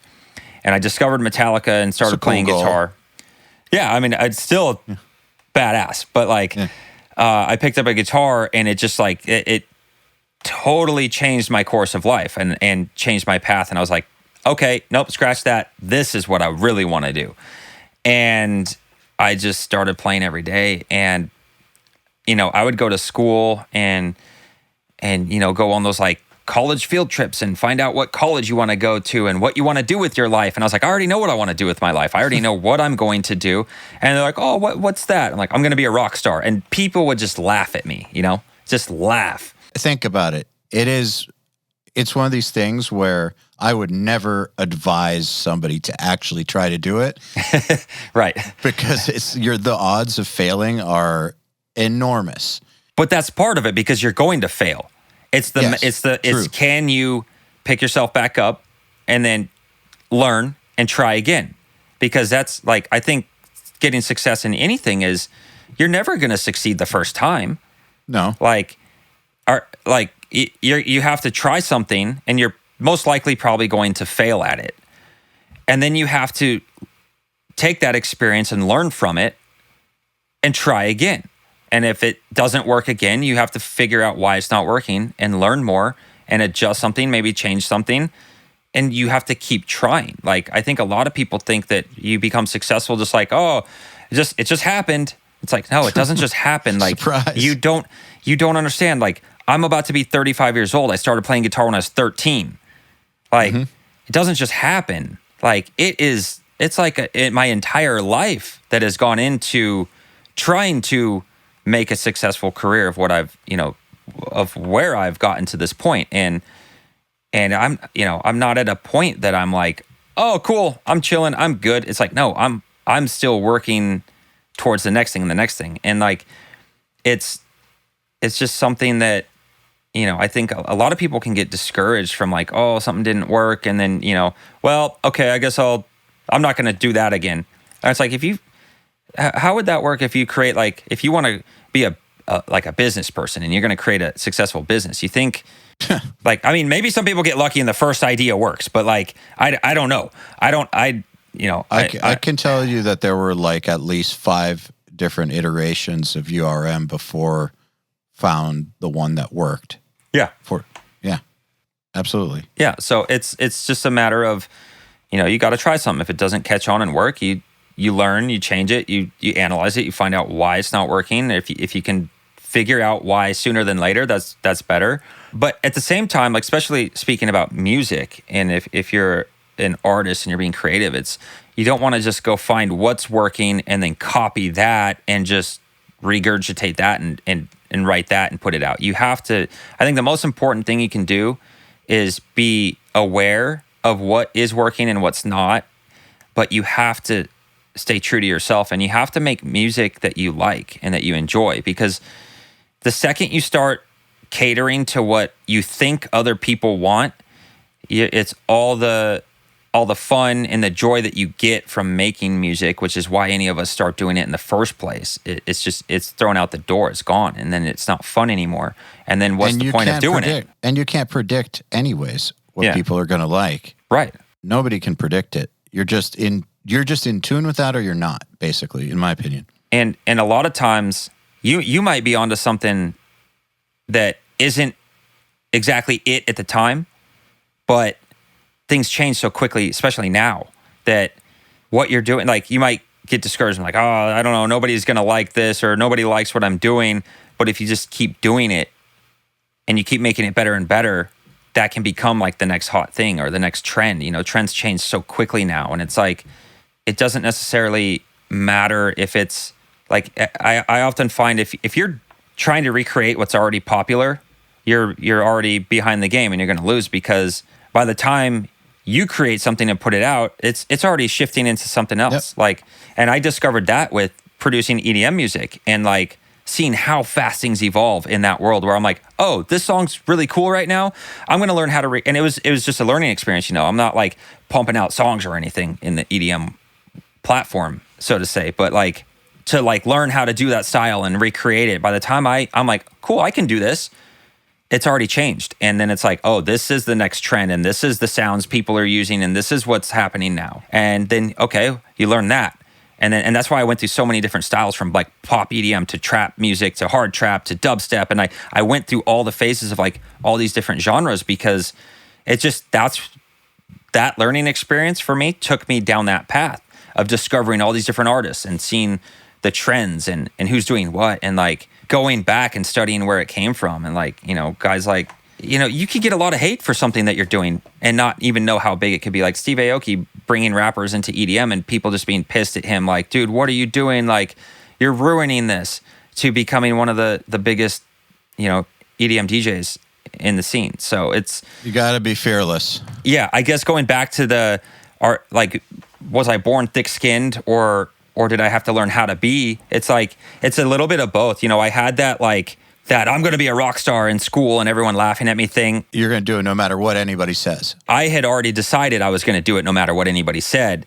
And I think people laughing at me just made me like, oh, like it like fueled my fire even more. I was like, oh, you don't know what I'm capable of. Why are you laughing at me? Like, I don't find this funny. Like, I'm serious. And there's like, yeah, okay. And it's just like little things like that can really discourage somebody, or it can do the opposite and just like make you want to pursue it even harder. Man, I remember so I quit production to start URM, cold turkey, going from doing real well to suddenly zero. And I remember telling my family and stuff and like people close to me that I'm walking away from a 6-figure job to start something that's going to do zero. And they're like trying to talk some sense into me. It feels a lot like when I wanted to play guitar and people would try to, the same thing you're talking about. It felt like the adult version of that.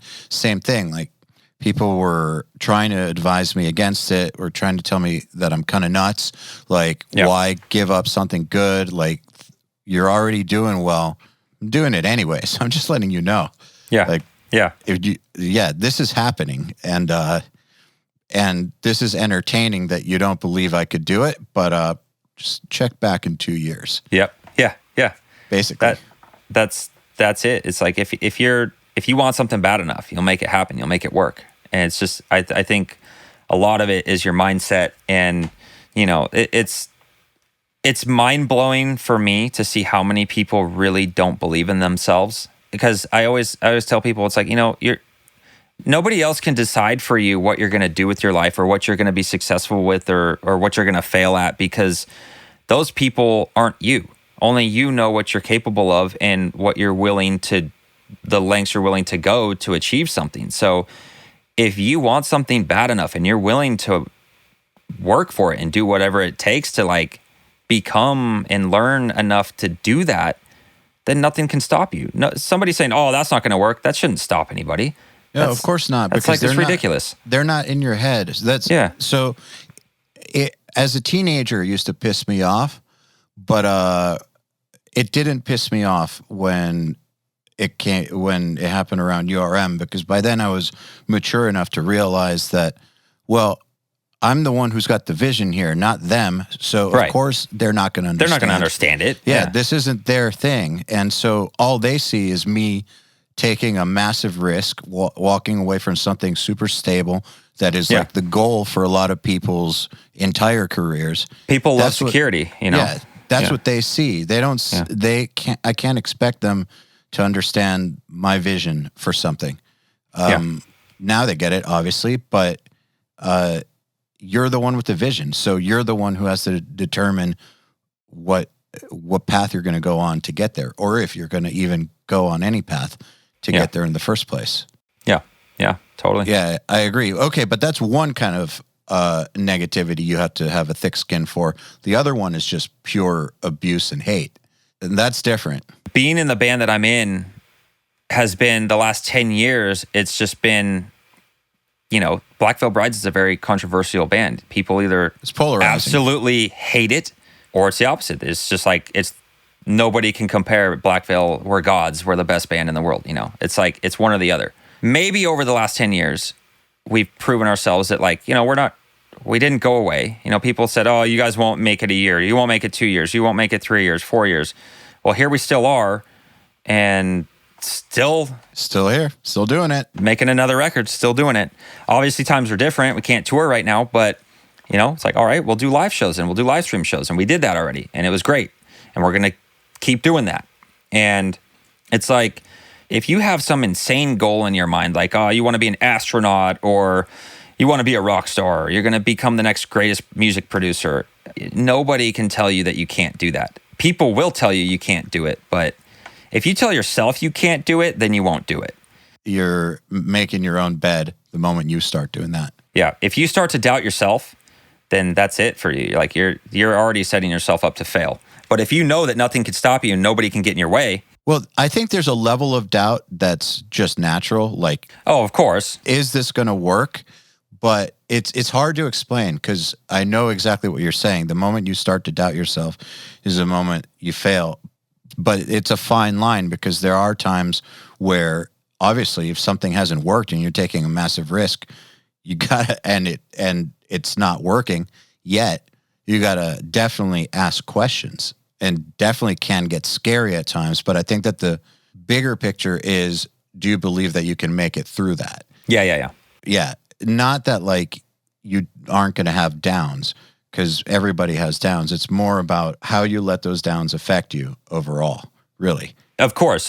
Like, taking any kind of like entrepreneurial, dive, or even, if you want to be in a band and you want to be in a successful band or anything, you're always going to have those moments of like, I don't know if this is the right move. Is this going to work? Is this not going to work? Like, and because it can be scary. That it's just more so, I think, a thing of like, it can be scary. Yes. Because there is no sure. It's not like you're going out to get hired at Best Buy and you either get the job or you don't. It's, you have no clue what could happen, but you're just doing what you believe is what is the right thing. And it's automatic that you're going to have, self-doubt and stuff, and it can be scary, but it's persevering through that and going, no, I know this is it's got to be it. Or if something isn't working, like you said, you gotta look at why and see, is there something I can do to change it to make it better? You got to analyze things. And I think a lot of people just start from the aspect, like I've noticed this trend. People doubt themselves and are afraid of failure, so they don't even try. Yes, I've seen that many times. And that's the biggest failure of all, is not even trying. You already failed because you didn't even give it a shot. Like, you got to at least try. You guaranteed it, basically. Yeah. Yeah. So, all right, I think that the doubts that come up should be based around, is this the right move? Is this going to work out? But the doubt should never be, am I capable of this, in my opinion? Yeah. Or am I being nuts or whatever? That's like, I don't think you should question yourself in that way. At the same time, I don't think people should be delusional either. So there's like a very fine line here. Like, it's a balance beam walk almost between having, staying tunnel visioned enough and focused enough and confident enough and like borderline narcissistic enough to feel like you've got something to give the world and you're going to do it no matter what anybody says. But at the same time, you got to be aware enough to know when something you're doing isn't working, why it's not working, or understand that maybe you're not great at something, but you are great at something else. Like, it's good to know that kind of stuff, because I know several people who have careers now because they realized that this one thing that they were going for, they couldn't be the best in the world at, but there's something kind of like it that they could be the best in the world at. And by just altering course 5 degrees, now they've got success. Yeah. And you can't really figure that shit out without asking questions. So it's a real fine line between doubt and awareness, I guess. Yeah, definitely. But I agree with you. Also, it's like, speaking on the delusional side of things, like if you're a young kid, say you're like me when I was 13, I started playing guitar.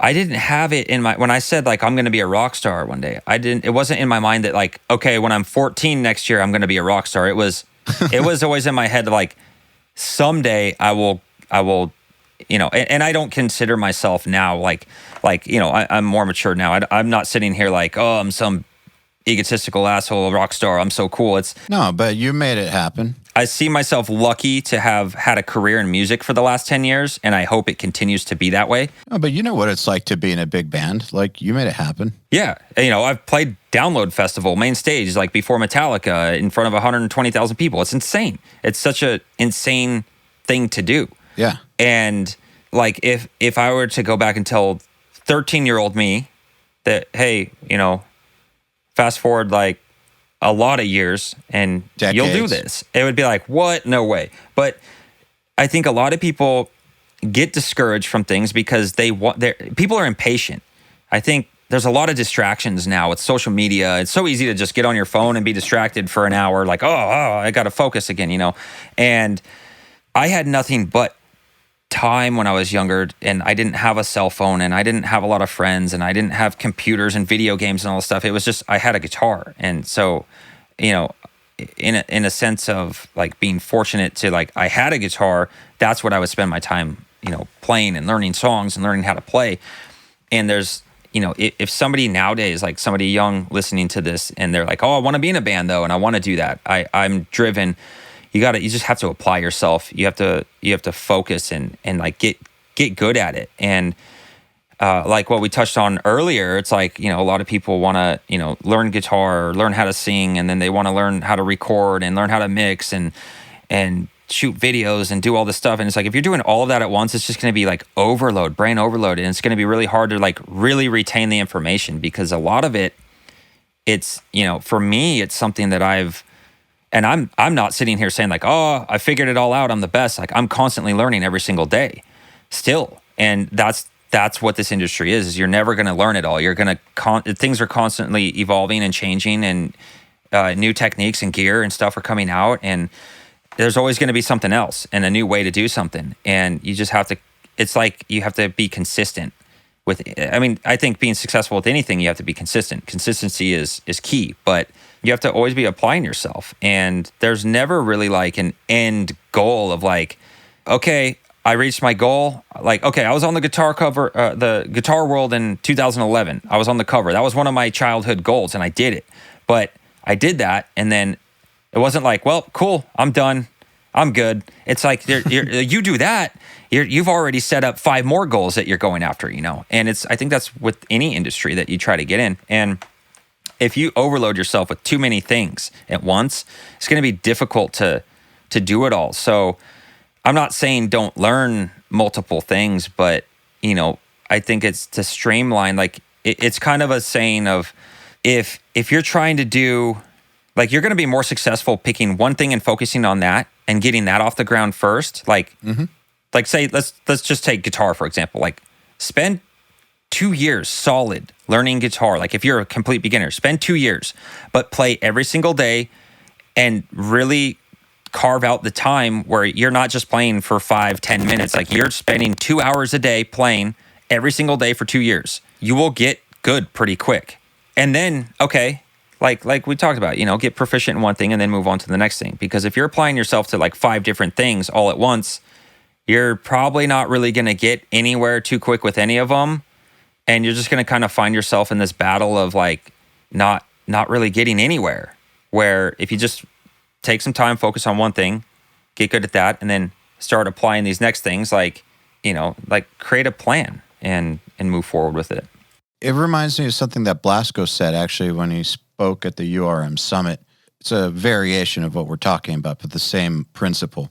We're talking about Zakk Wylde's entrepreneurial ventures, basically the Zakk Wylde brand, all the products and stuff. And people were asking like about branding their own unsigned bands and having products and all that stuff. And he was like, look, consider Zakk like an airplane that went down this runway, which is the Guitar God runway, and he ran out of runway and then took off and had to do something else. Like he like completed that mission, basically, the Become a Guitar God mission, which then allowed him to start doing all those other ventures. But if he had instead of becoming a guitar god and sustaining that long enough to become a legend, if he had like started a coffee company instead of practice guitar, or like, split up his time, what he has now would not have been possible. So it's same kind of idea is like make something happen. I like to say you can do anything you want, but not all at the same time. Exactly. Yeah. I mean, for me, it was, I became a guitar player and I got good at it before I even tried to be in a band and play with other people. I got to the point where I felt comfortable playing. I was like, I'm a solid player. And anytime I did like, oh, I'm going to go audition for this band, or I'm going to go play with these guys and see how it goes. Every single time, it was without a question. It was like, you're hired. We want you in the band. Like, you're great. And there was no like, sorry, man, you didn't cut it. It was never that situation. It was every single time I would get the job. And I think that's important. You have to be good before you try to go do those things. And then Black Veil happened, and I found that like artist success. I had already gone to recording school and whatnot and started dabbling with recording because I felt comfortable with my guitar playing. Like, I'm not going to say I'm the best guitar player in the world. People can shred circles around me. You were proficient enough for what you wanted to do. Yeah, exactly. And then I started developing like, well, I know it's important, like not only because I know it's important, but because I'm interested in it too. You've also got to be interested in what you're doing, obviously, or you're just not going to do it. But I wanted to learn how to record because I wanted to develop songwriting skills, and I wanted to be able to take these riffs that I'm playing and build them into something more. I want to be able to play it back and hear it with drums and stuff on it, And so I got good at guitar. I found success in a band as I started developing some recording skills. And for a long time, it was I wasn't really developing those skills. It was like I was picking up things here and there, and I was getting better at like recording. And it was more so I was learning how to record things, and I didn't even start messing with mixing yet. It was more so just learning how to record things and how to record things the right way, and learning about the right gear and what's good. And I mean, nowadays, like you can make almost, if you know what you're doing, you can pretty much make anything sound good if you know what you're doing and you record it the right way. Key being knowing what you're doing. Knowing what you're doing, exactly. And so for me, up until 5 years ago, it was learning how to record things. And I still learn today. Like I said, you never stop learning. And in 2015 is when I really took the dive into, okay, I want to learn how to mix and make it sound crushing now. And again, here I am in 2020, and I'm producing and mixing albums and putting things out. And, I'm being hired to do it again because it sounds good enough. And I'm constantly learning and outdoing myself, and my mixes get better and better every time. But again, it's like, I didn't do this all at once. It's like stepping stones, Like 5 years ago, I took the plunge into, I'm really going to learn how to mix properly. And you don't just learn it, right? It's not like you learn it and that's it. I'm still learning. 5 years later, I'm still here learning. Man, we got some URM students that started mixing 3 months ago, and then they'll join. Yeah. And within 2 weeks, they'll be like, my mixes don't sound like I want them to. You guys are scamming me. It's man. Dude. I mean, that's a very small number of people. Yeah. It's just funny when it happens, because it's like, so you've been doing this 3.5 months, and you're bummed that your mixes don't sound like Josh Wilbur. How about 15 more years? Yeah, exactly. And that's the thing. It's like, that's what I'm talking about when people try to, you want to do all these things at once. You've been playing guitar for 2 years, on and off, and it's like, hey, I'm in a band, and we recorded the demo, and check out my demo, and it's like, I'll hear it, and I was like, some stuff's great that people send. Some stuff I'm just like, what in the world? Well, there's talent out there, of course. There is, for sure, but a lot of people, it's just like, you need to focus, just keep going. I'm not to be discouraging, keep going. That's awesome, you're doing it, but you gotta keep going, and you gotta keep working at it, because there's a lot of work to be done, obviously. And I mean, especially with mixing, it's like, man, it took me 5 years just to, before I even took the plunge into mixing, I started dabbling here and there and learning plugins. And I mean, I think one of the hardest things to learn, and I think probably anybody that's a mix engineer can say, is just understanding and being able to hear compression. And when you're supposed to use it, how much. It's a tough one. It's difficult. And then I'm still learning with it. It's like, it's a thing that when you first start out, it's like, I can't imagine only mixing for 3 months. And I could say right there, your mixes don't sound like that because you don't understand compression. You don't understand anything. At that point. But so when you were young and you were thinking, when you were talking about how you didn't say, I want to be a rock star by 14. However, did you realize, could you imagine that it was really actually going to take decades to get to it took a long time, and decades for a kid is centuries to an adult, basically. Yeah. Did you think it would take that long? I honestly never even thought about it. You just were going to do it. I was just going to do it. I didn't have a plan B. I didn't have any other. It was nobody who makes it work has a plan B. That's what I've decided.